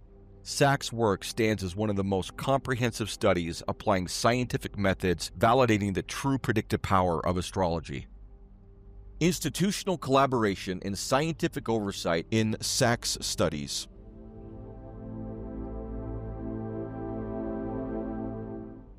To ensure the scientific validity of his findings in the astrology file, Gunter Sachs partnered with professional statisticians and academic research institutions. Central to this effort was his collaboration with the Institute for Empirical and Social Research, IFES, in Hamburg, Germany. This institute played a pivotal role in structuring the statistical studies, verifying data integrity, and applying accepted analytical models, especially chi-square distribution tests, to the massive dataset involved. The statistical work was conducted under the direction of Professor Dr. Fritz Drossow, a recognized expert in empirical research and statistical evaluation, who oversaw the technical accuracy of the analysis. Additionally, Dr. Klaus Balkamar, a physicist with a deep interest in statistical anomalies and subtle energetic fields, advised Sachs in the interpretation of some datasets, particularly where results indicated deviations from randomness. Their involvement helped secure the study's methodological soundness and compliance with scientific rigor. The studies also benefited from the contribution of Professor Dr. Hans Joachim Kopp, a physicist and mathematician who consulted on statistical probability models used in the analysis of correlation between zodiac signs and various life events. Sachs made it a priority to ensure that the conclusions drawn were not based on speculative logic, but rather on quantifiable and repeatable statistical patterns. To further establish transparency, Sachs included detailed methodological appendices in the astrology file, allowing independent verification of his statistical claims. The datasets, covering millions of records from neutral sources like public marriage registries, insurance statistics, and criminal court records, were handled using strict control procedures. His intention was not to prove astrology in a mystical sense, but to demonstrate through empirical observation that statistically significant patterns emerge when birth dates are correlated with major life events. Through the careful guidance of experts and collaboration with institutional researchers, Gunter Sachs established one of the most data-driven and systematically controlled studies of astrology ever attempted. His approach offered a compelling case that the influence of astrological factors on human life is not only a cultural artifact, but a measurable phenomenon worthy of further scientific inquiry. An in-depth analysis of astrological studies and experiments. Marriage.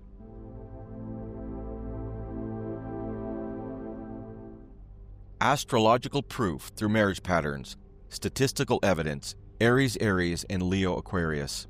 An in-depth analysis of 358,763 marriages in Switzerland between 1987 and 1994 uncovered significant astrological correlations in partner selection. Among all 144 possible zodiac pairings, Aries couples stood out, marrying at a rate far above expectation. When converting Sachs chi-squared results, we get a p-value of 0.015, meaning there is only a 1 in 66 chance this occurred randomly. This supports the classical belief that shared fire sign energy generates strong mutual recognition and connection. Equally compelling was the Leo-Aquarius pairing. Despite their contrasting temperaments, these opposite signs demonstrated a statistically significant overrepresentation in marriages. Converting Sachs chi-squared results, we get a p-value of 0.016, or about a 1 in 60 likelihood of occurring by chance. Traditionally, astrology recognizes Leo and Aquarius as polar complements, often drawn together through dynamic tension and mutual fascination. These results provide measurable statistical validation for astrological compatibility, suggesting that zodiac patterns are not merely symbolic, but may influence real-life relationship choices. Divorce.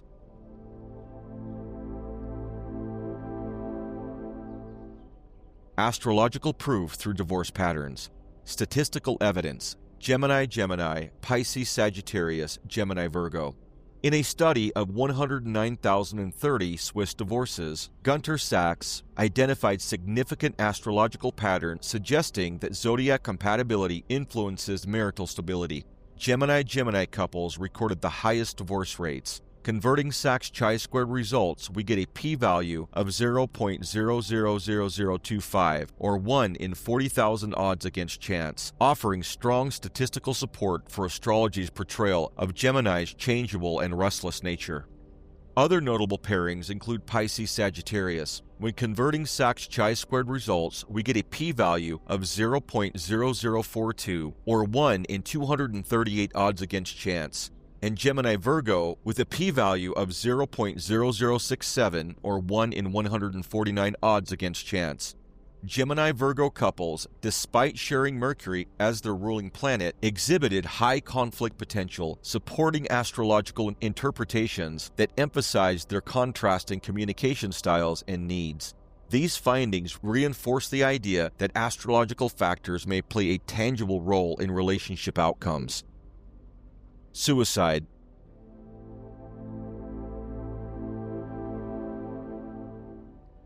Astrological indicators and suicide rates. Statistical evidence. Pisces, Cancer, and Taurus. In a comprehensive study conducted by Gunter Sachs, birth data from 30,358 individuals who committed suicide in Switzerland between 1969 and 1994 was analyzed. The total reference population comprised 687,850 deaths. Using chi-squared testing, Sachs found statistically significant deviations between expected and actual suicide rates across the zodiac signs. Most notably, Pisces, Cancer, and Taurus showed higher incidences of suicide than expected. For example, 2,710 suicides occurred among Pisces-born individuals, compared to an expected value of approximately 2,598. Similar patterns were observed for Cancer and Taurus, where the observed suicides also exceeded expectations. Overall, when converting Sachs chi-squared results, we get a p-value of 0.00084, which corresponds to odds of roughly 1 in 1,190 that the results were due to chance, strongly suggesting a real correlation between astrological signs and suicidal tendencies.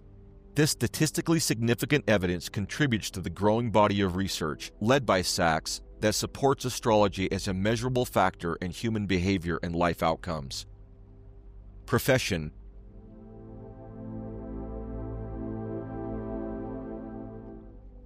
Astrological proof through career patterns. Statistical evidence. Leo, Libra, Capricorn, Pisces, and Taurus. Gunter Sachs' analysis of over 4 million Swiss workers from the 1990 census revealed striking correlations between zodiac signs and professions. The chi-squared tests showed 43 highly significant deviations, and when converting Sachs results, we get a combined probability of chance of 1 in 10 million, offering strong statistical support for astrological archetypes. Leos were significantly overrepresented in executive roles. When converting Sachs chi-squared results, we get a p-value of 0.0043, or a 1 in 233 chance, reflecting their natural leadership and visibility. Libras appeared more often in artistic professions like design and architecture, echoing their aesthetic sensitivity. Capricorn showed strong representation among white and blue-collar workers. When converting Sachs chi-squared results, we get a p-value of 0.0005, or a 1 in 2,000 chance, in line with their disciplined and structured nature. Pisces gravitated towards caregiving roles, and Taurus showed a marked preference for architecture, both consistent with their classical astrological traits. These findings offer measurable support for astrology's relevance in vocational tendencies. Accidents.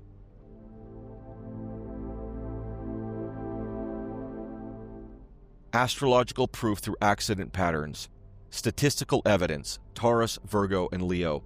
In an extensive study conducted by Gunter Sachs using national birth statistics and accident reports across Great Britain from 1938 to 1997, significant correlations were found between certain zodiac signs and accident frequency. Taurus showed the highest overrepresentation, with a 13.7% deviation above the expected rate, yielding a p-value of 0.0002, or 1 in 5,000 chance, a strikingly low probability that this outcome was due to chance alone. Virgo also demonstrated a notable 5.2% increase, while Leo exhibited an 8.7% decrease, both reaching statistical significance. These findings align with traditional astrological interpretations, Taurus's headstrong nature, Virgo's heightened anxiety, and Leo's cautious self-assurance, and offer compelling data-backed evidence for astrology's relevance in behavioral tendencies linked to accident risk. Illness.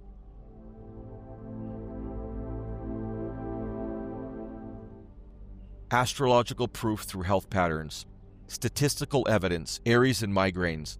In a large-scale health study analyzing medical data from over 3 million individuals, Gunter Sachs examined whether astrological signs correlate with specific health vulnerabilities. Aries stood out with a notably higher incidence of migraines, aligning with classical astrological associations of Aries with the head and nervous tension.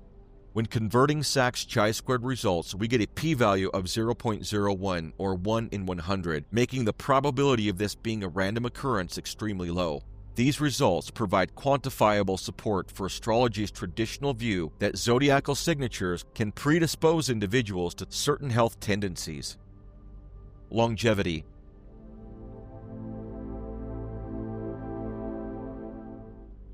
Astrological proof through longevity patterns. Statistical evidence, Capricorn and Taurus. A large-scale study analyzed 150,000 death records, investigating whether astrological signs influence human longevity. The findings revealed statistically significant differences in average lifespans among zodiac signs, offering measurable support for traditional astrological views. Capricorn individuals showed the highest longevity. When converting Sachs chi-squared results, we get a p-value of 0.013 or 1 in 75 odds against chance. Taurus followed closely, and when converting Sachs chi-squared results, we get a p-value of 0.01 or 1 in 100 odds against chance. These results suggest that individuals born under these earth signs, traditionally associated with endurance, stability, and resilience, may indeed enjoy longer lifespans. The probability that such outcomes arose by random chance is low, reinforcing the notion that zodiac signs may reflect deeper influences on physical vitality and life expectancy. Success in sports.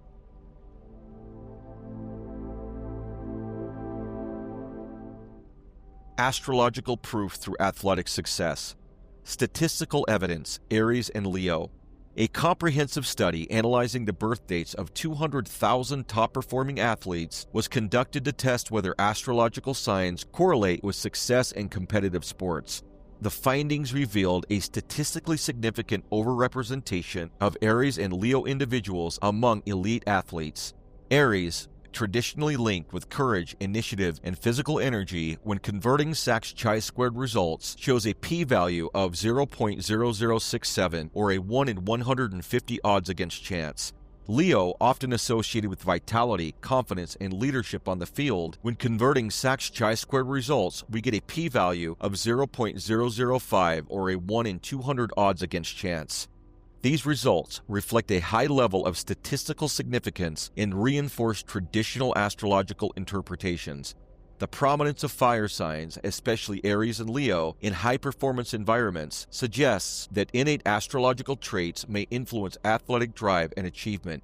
The probability that these results occurred by random chance is extremely low, offering measurable support for astrology's role in shaping success profiles in physical and competitive arenas. Criminal behavior.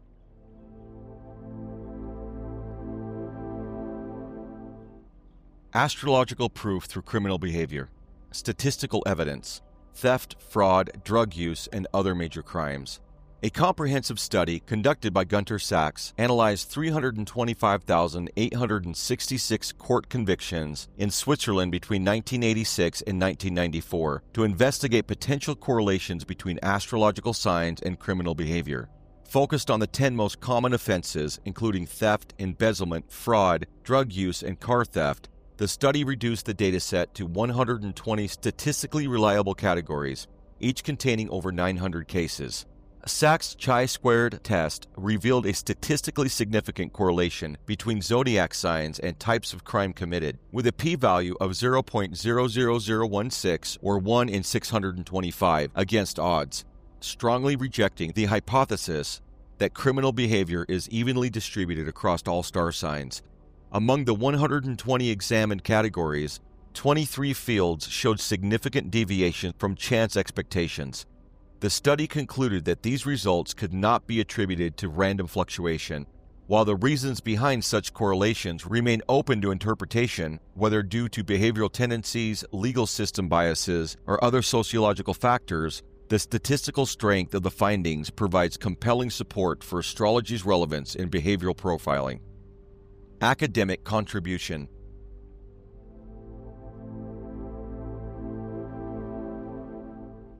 Astrological proof through academic contribution. Statistical evidence, Virgo and Capricorn. A large-scale study conducted by Gunter Sachs, analyzing over 1 million student records, investigated whether zodiac signs influence academic achievement. Drawing from educational records, academic databases, and standardized school performance data, the study aimed to evaluate astrology's potential role in shaping intellectual aptitude. The results revealed statistically significant overperformance among individuals born under Virgo and Capricorn. Virgo, traditionally associated with precision, analytical thinking, and attention to detail, showed a strong correlation, with Sachs chi-squared results yielding a p-value of 0.0013, indicating a 1 in 750 odds of occurring by random chance. Capricorn, known for discipline, ambition, and structured perseverance, followed closely, with a corresponding p-value of 0.001, or 1 in 1,000 chance against the odds. These outcomes are highly unlikely to be the result of chance and offer compelling statistical support for astrology's assertion that certain zodiac signs are predisposed to academic success. Gunter Sachs' findings highlight a measurable connection between astrological traits and scholastic performance. Psychological traits.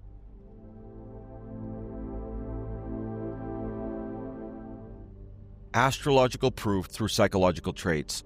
Statistical evidence, Leo and Cancer. A comprehensive study led by Gunter Sachs analyzed the psychological profiles of over 500,000 individuals to assess whether the star signs correlate with specific personality traits. Drawing from validated psychological assessments, surveys, and personality tests, the study explored whether zodiac signs reflect differences in introversion, extroversion, and emotional temperament. The findings revealed statistically significant patterns. Leos, traditionally associated with confidence, charisma, and outward expression, demonstrated a strong tendency towards extroverted behavior. When converting Sachs chi-squared results, we obtain a p-value of 0.005, indicating a 1 in 200 chance of the results occurring by random chance. Similarly, Cancers, known for their introspective and emotionally sensitive nature, exhibited a marked tendency towards introversion, with Sachs chi-squared results yielding a p-value of 0.0025, or a 1 in 400 chance against the odds. These statistically significant results suggest that astrological archetypes may align with measurable psychological tendencies. Gunter Sachs' research offers compelling evidence that birth signs are not merely symbolic, but may reflect deep-seated personality patterns. Historical proofs of astrology. Demonstrations of accurate predictions.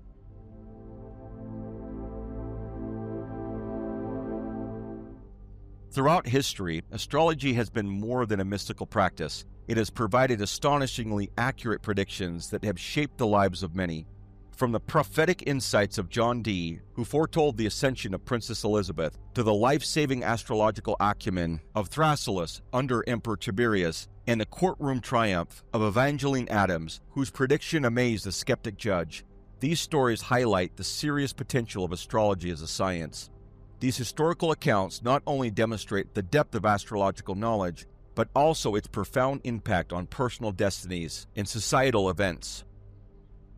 Tiberius and Thrasyllus.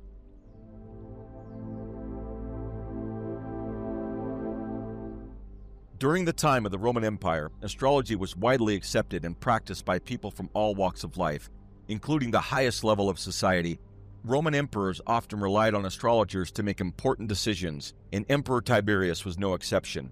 Emperor Tiberius had a particular and perilous method of selecting his personal astrologer. He believed that only a truly gifted astrologer could accurately predict imminent danger. To test potential candidates, Tiberius would subject them to a life-threatening trial. If the astrologer failed to foresee the danger, they would be thrown off a cliff to their death. One day, an astrologer named Thrasyllus came before Tiberius for the ultimate test. Thrasyllus was instructed to read the stars and predict his imminent future. As Thrasyllus examined the astrological chart, he began to tremble. With a voice full of fear, he proclaimed, "I see that I am in imminent danger of death. O Caesar, I know not from what cause." Upon hearing this prediction, Tiberius was impressed. Thrasyllus had correctly interpreted the chart and sensed the life-threatening test. Tiberius saw this as a proof of Thrasyllus' true astrological abilities. Tiberius said the equivalent of "you're hired" in Latin, appointing Thrasyllus as his personal astrologer. Thrasyllus went on to serve Tiberius faithfully for the rest of the emperor's life. His accurate prediction not only saved his own life, but also secured his position at the Roman court. Thrasyllus' story is a testament to the high stake and intense scrutiny faced by astrologers in ancient Rome. Evangeline Adams and the Judge.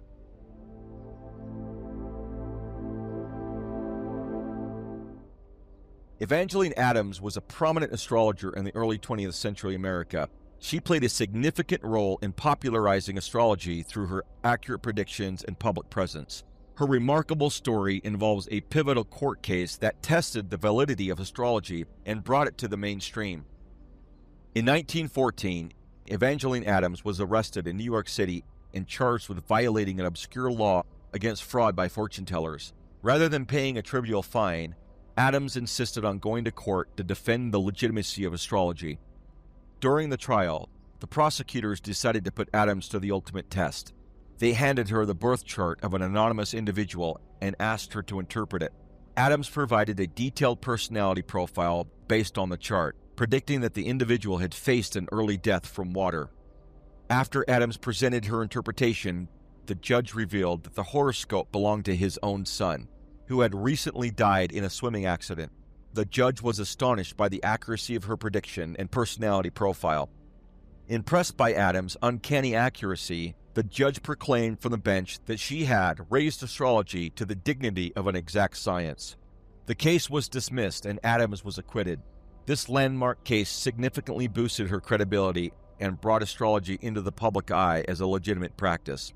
Following her court victory, Evangeline Adams continued to gain fame and influence. She had her own weekly radio show and was sought after for personal astrological readings by the public, including celebrities and business leaders. Her horoscopes became valuable collector's items, and she is remembered as a key figure in the history of modern astrology. The court case involving Evangeline Adams and the judge's son is often cited as a pivotal moment in the history of astrology.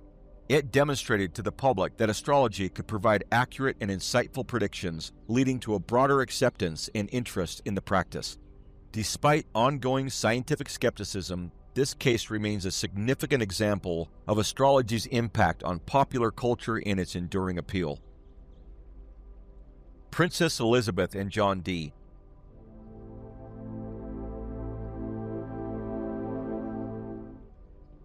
During the Renaissance, astrology was a respected practice, and astrologers often advised rulers and nobility. One of the most intriguing figures of this period was Dr. John Dee, a renowned mathematician, scientist, and astrologer. Princess Elizabeth, the youngest daughter of King Henry VIII, was placed under house arrest during the reign of her half-sister Queen Mary. The kingdom was in turmoil due to succession struggles, and Elizabeth, seen as a threat by Mary, faced the possibility of execution. In 1555, fearing for her life, the desperate Princess Elizabeth summoned John Dee to predict her future. Dee, who was well-versed in astrology and other sciences, agreed to help. He calculated Elizabeth's astrological chart based on the time and date of her birth. Upon completing the chart, Dee was astonished by what he found. According to his astrological calculations, Elizabeth was not destined for execution, but was instead fated to ascend the throne of England. Dee conveyed this hopeful prediction to Elizabeth, which provided her with much-needed reassurance during her imprisonment. Learning of the prophecy, Queen Mary, who felt threatened by Elizabeth and her supporters, threw John Dee into prison on charges of heresy and treason. Dee was sentenced to be burned at the stake, a common punishment for those accused of practicing forbidden arts like astrology. In a dramatic turn of events, Queen Mary died suddenly, just as Dee had predicted. Elizabeth was released from imprisonment and ascended to the throne, becoming Queen Elizabeth I. In gratitude for his accurate prediction, Elizabeth appointed John Dee as England's royal astrologer. He served as a trusted advisor, counseling the Queen on important decisions and even selecting the most auspicious day for her coronation. John Dee's prediction and his subsequent appointment as royal astrologer highlighted the significant influence that astrology held during the Renaissance. His work laid the groundwork for the continued practice and study of astrology in England and beyond. Hitler's rise in astrology.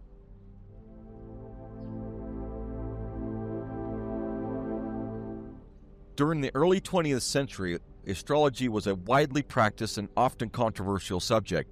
One of the most intriguing stories involving astrology in historical events is related to Adolf Hitler and the prediction made about his rise to power. In the early 1920s, a German woman named Elizabeth Eberton cast a horoscope for the ideal man she believed could lead Germany to greatness. Eberton announced that if alive, Germany's finest leader would have been born on April 20th, 1889. The prediction was widely publicized and later became eerily significant.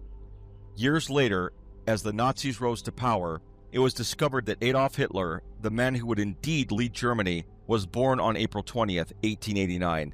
This coincidence raised questions about whether Hitler had seen Eberton's horoscope and whether it influenced his belief in his destiny. During World War II, rumors persisted that Hitler used an astrologer to plot his conquest of Europe. Although the allegations were never proven, it is known that astrologers were consulted regularly by Hitler's inner circle, including Reich Marshal Heinrich Himmler and Deputy Führer Rudolf Hess. This in no way forgives or excuses the tragic destiny of the European people who experienced the darkness of Hitler's rise to power. Although he certainly led Germany to many successful conquests, he was most certainly one of the most evil leaders to have ever lived. Johannes Kepler and Wallenstein.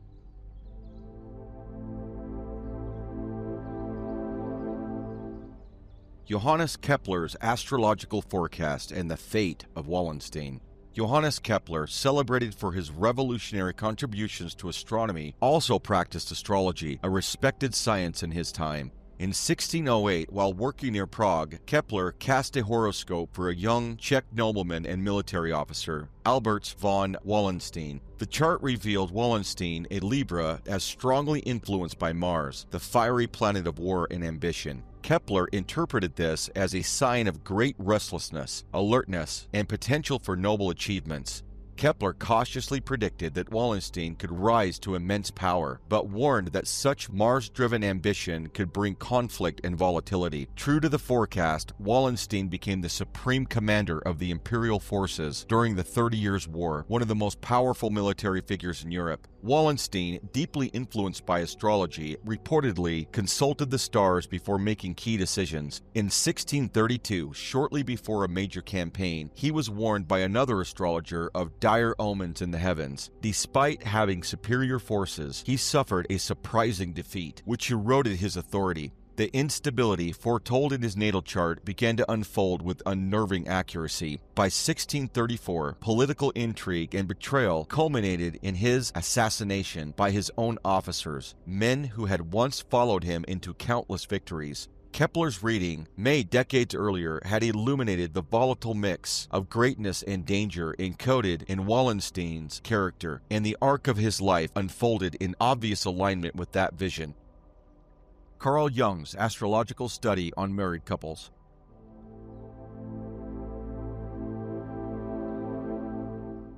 Carl Jung conducted a significant astrological study on married couples, which was part of his broader exploration of synchronicity. Jung collected data on nearly 500 marriages, examining approximately 1,000 horoscopes. His goal was to determine if there was any significant astrological correlations between the charts of married couples. The study focused on the relative position of the Sun, Moon, Venus, and Mars in the partners' charts. Jung's findings revealed a notable pattern. There was a statistically significant tendency for the woman's moon to be in conjunction with the man's sun in the horoscope of married couples. This result aligned with traditional astrological beliefs that such configurations indicate strong compatibility and marriage potential. Jung concluded that these correlations could not be explained by causality alone and introduced the concept of synchronicity to account for these meaningful coincidences. Sun-Moon conjunction. Jung found that the likelihood of Sun-Moon conjunctions occurring in the chart of married couples was significantly higher than what would be expected by chance. He calculated that the probability of such a conjunction occurring by chance was around 1 in 10. However, in his sample, the occurrence was much higher, suggesting a meaningful correlation. Sun-Moon opposition. Similarly, the Sun-Moon opposition appeared more frequently than would be expected by chance. The probability of the Sun-Moon opposition occurring randomly was calculated to be around 1 in 10 as well, but again, the frequency in his sample was higher than this baseline probability. Overall, Jung reported that 41% had a major Sun and Moon aspect between their charts, approximately double what would be expected by chance. Celestial patterns and historical shifts, an exploration of Richard Tarnas's astrological insights.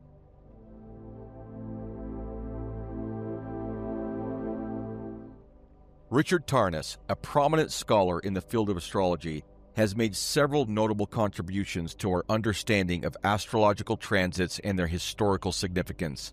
His work, particularly in his book Cosmos and Psyche, Intimations of a New Worldview, explores the correlation between astrological transits and historical events.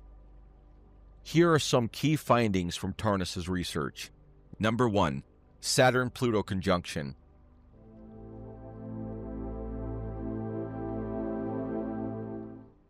Detailed historical context. Rise of the Roman Empire, 44 BCE. The Saturn-Pluto conjunction occurred just before Julius Caesar's assassination, a pivotal moment leading to the end of the Roman Republic and the rise of the Roman Empire.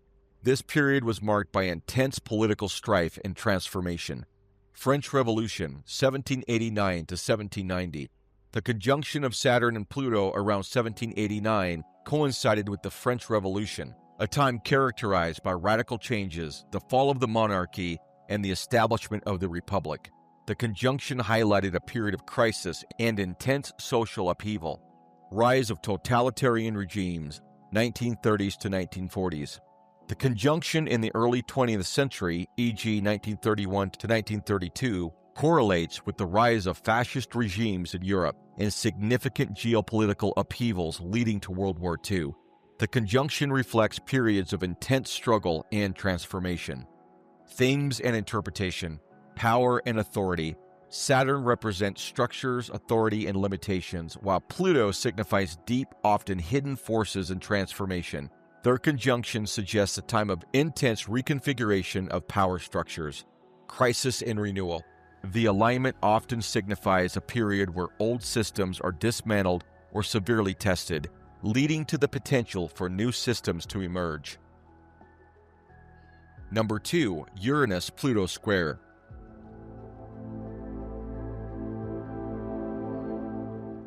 Detailed historical context. 1960s counterculture revolution. The Uranus-Pluto squared 1962 to 1965 was a time of significant cultural and social upheaval. The civil rights movement, feminist movements, anti-war protests, and the rise of psychedelic culture were all prominent. This period was marked by a challenge to traditional structures and norms. Technological advances. The square, 1962 to 1965, coincided with major technological advancements, including the space race and the development of new media, reflecting Uranus's association with innovation and Pluto's transformative impact. Themes and interpretation. Revolution and disruption. The Uranus-Pluto squared suggests a period of radical change, where established systems are challenged and transformed. It indicated a time of intense conflict and innovation. Transformation through crisis. The square often reflects a period where breakthroughs occur through crisis, leading to significant shifts in societal norms and values. Number 3. Neptune-Pluto conjunction.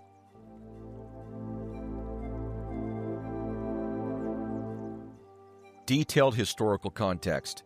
Rise of spiritualism, 1848 to 1860. The Neptune-Pluto conjunction aligned with the rise of spiritualism and new religious movements, beginning with the Fox Sisters in 1848, reflecting a surge in mystical and esoteric interests. Birth of modern psychology, 1850 to 1880. This period also saw early developments in psychology and shifts in philosophical thought, laying groundwork for exploring the unconscious and challenging rationalist worldviews. Themes and interpretation. Cultural and spiritual transformation. The Neptune-Pluto conjunction reflects a time of deep cultural and spiritual shifts, often involving the exploration of the unconscious and the mystical. Ideological evolution. The conjunction is associated with profound changes in collective belief systems and cultural paradigms. Number 4. Jupiter-Saturn conjunction.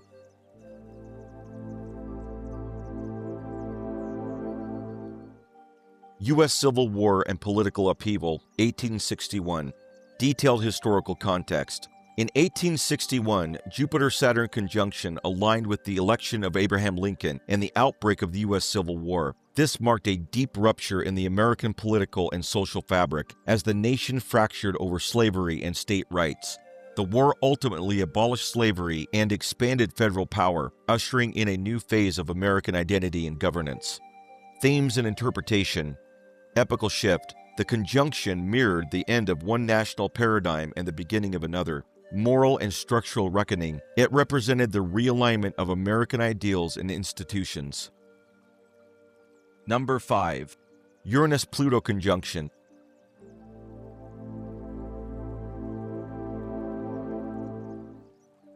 Industrial expansion and political disruption, 1891. Detailed historical context.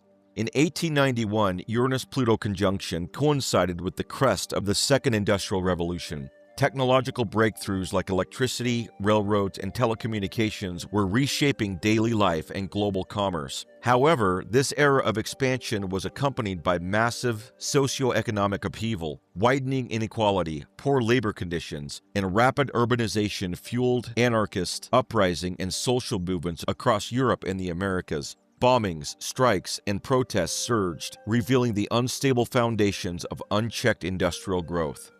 Themes and interpretation. Technological acceleration. Uranus and Pluto combined to spark unprecedented industrial transformation and systemic overhauls. Radical movement. The alignment reflects the rise of revolutionary ideologies and confrontations between capital and labor. Disruption of order. Beneath the surface of progress, deep fractures in political and economic systems were exposed. Number 6. Jupiter-Saturn conjunction.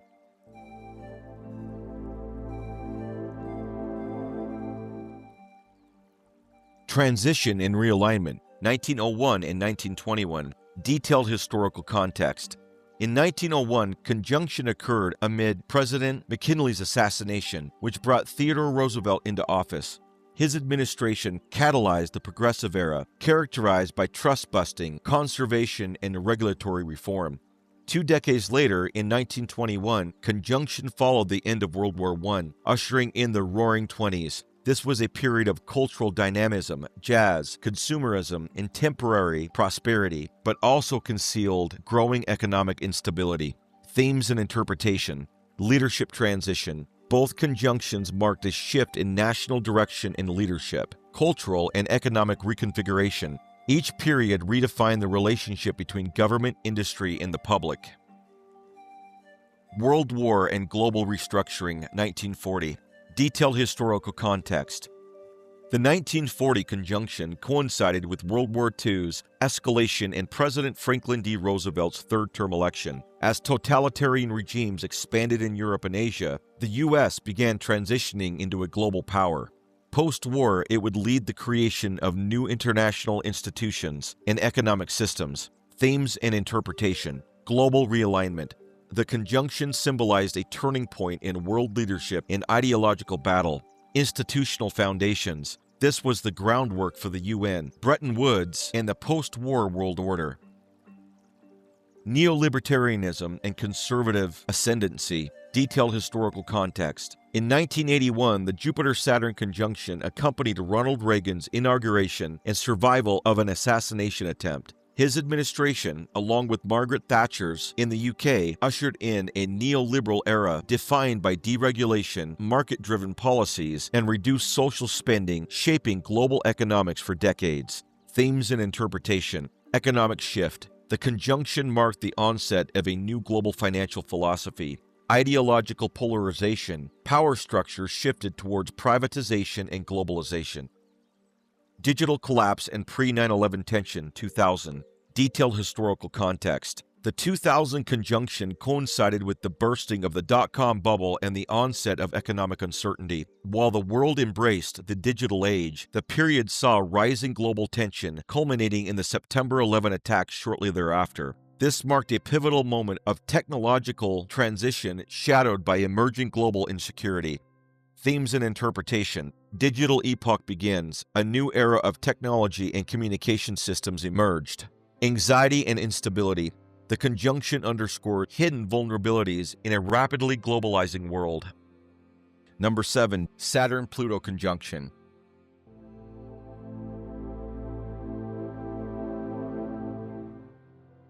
World War I and structural collapse, 1914. Detailed historical context. In 1914, Saturn-Pluto conjunction aligned with the outbreak of World War I, a cataclysm that shattered monarchies, alliances, and empires. The war marked the beginning of the modern geopolitical order and a profound loss of belief in progress, hierarchy, and tradition. Themes and interpretations. End of an era. The conjunction reflected the dissolution of centuries-old power structures, reconstruction through destruction. Pluto's transformative force worked through Saturn's collapse of the old world. Number 8. Uranus-Pluto conjunction.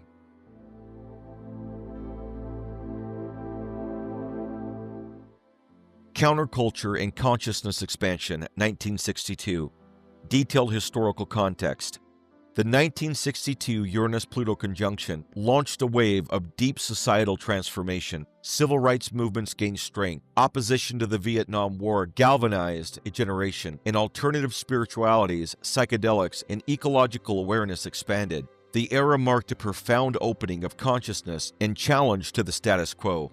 Themes and interpretation. Cultural rebirth. The alignment sparked a rebellion against social conventions and political norms. Spiritual and political awakening. Uranus and Pluto merged to break down limiting beliefs and catalyze a search for freedom and authenticity. Number 9. Jupiter-Saturn conjunction.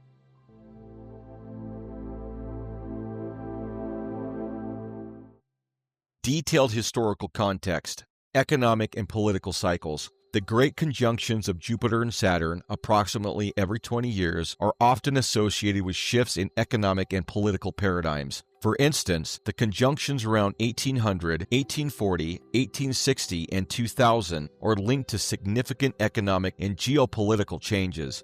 20th century economic shifts. The conjunction in the early 20th century are linked to the Great Depression and subsequent economic reform, reflecting the cyclic nature of economic prosperity and downturns. This can also be seen clearly now from 2020 until today with the incredible economic impact on the entire planet due to the recent pandemic.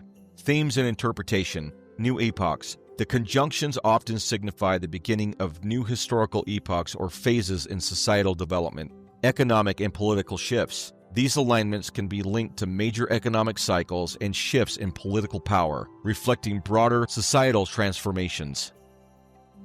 Presidential peril and the Jupiter-Saturn conjunction cycle.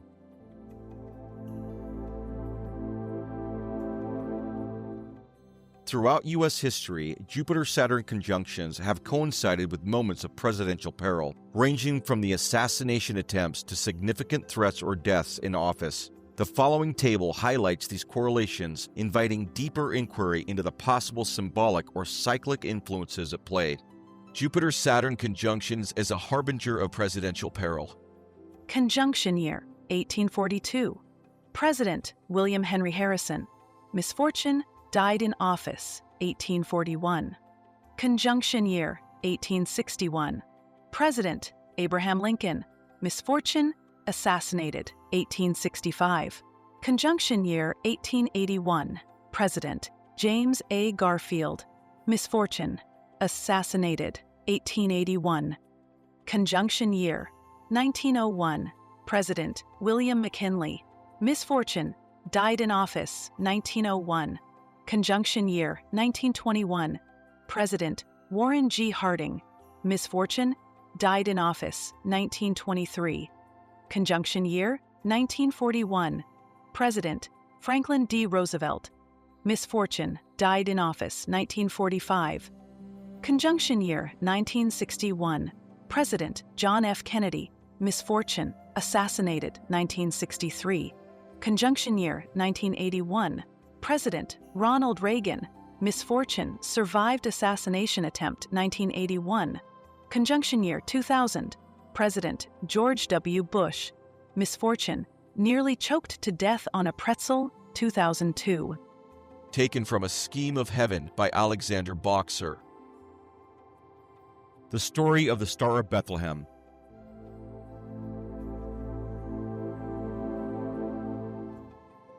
Some scholars believe that astrology played a role in leading the wise men, or magi, to follow the star, which they interpreted as heralding the birth of Jesus. Johannes Kepler, the father of modern astronomy, observed a rare conjunction of the planets Jupiter and Saturn in the early 1600s. He calculated that the last time this conjunction occurred was in 7 BC, which he proposed could be the actual dates of Jesus' birth. Astrologers believe that someone born under this conjunction would be destined to change the world. This interpretation suggests that the wise men were astrologers who, observing the conjunction of Jupiter and Saturn in Pisces, deduced the birth of a significant king in Judea. Despite ongoing debate, this story remains a fascinating intersection of astrology and religious history. If we were to continue this journey into the proof of astrology, it would take up hours and even days to complete. There are millions of people worldwide that use and trust astrology to help navigate the challenges of life on a daily basis. We have provided here ample reason and proof for any level of skepticism to be questioned. If you are still wondering if there is value in astrology for you, the only way to find out is to get a reading yourself. For those that take the time to cast a nativity and follow their transits, astrology gives its own proof directly from the cosmos to the human soul.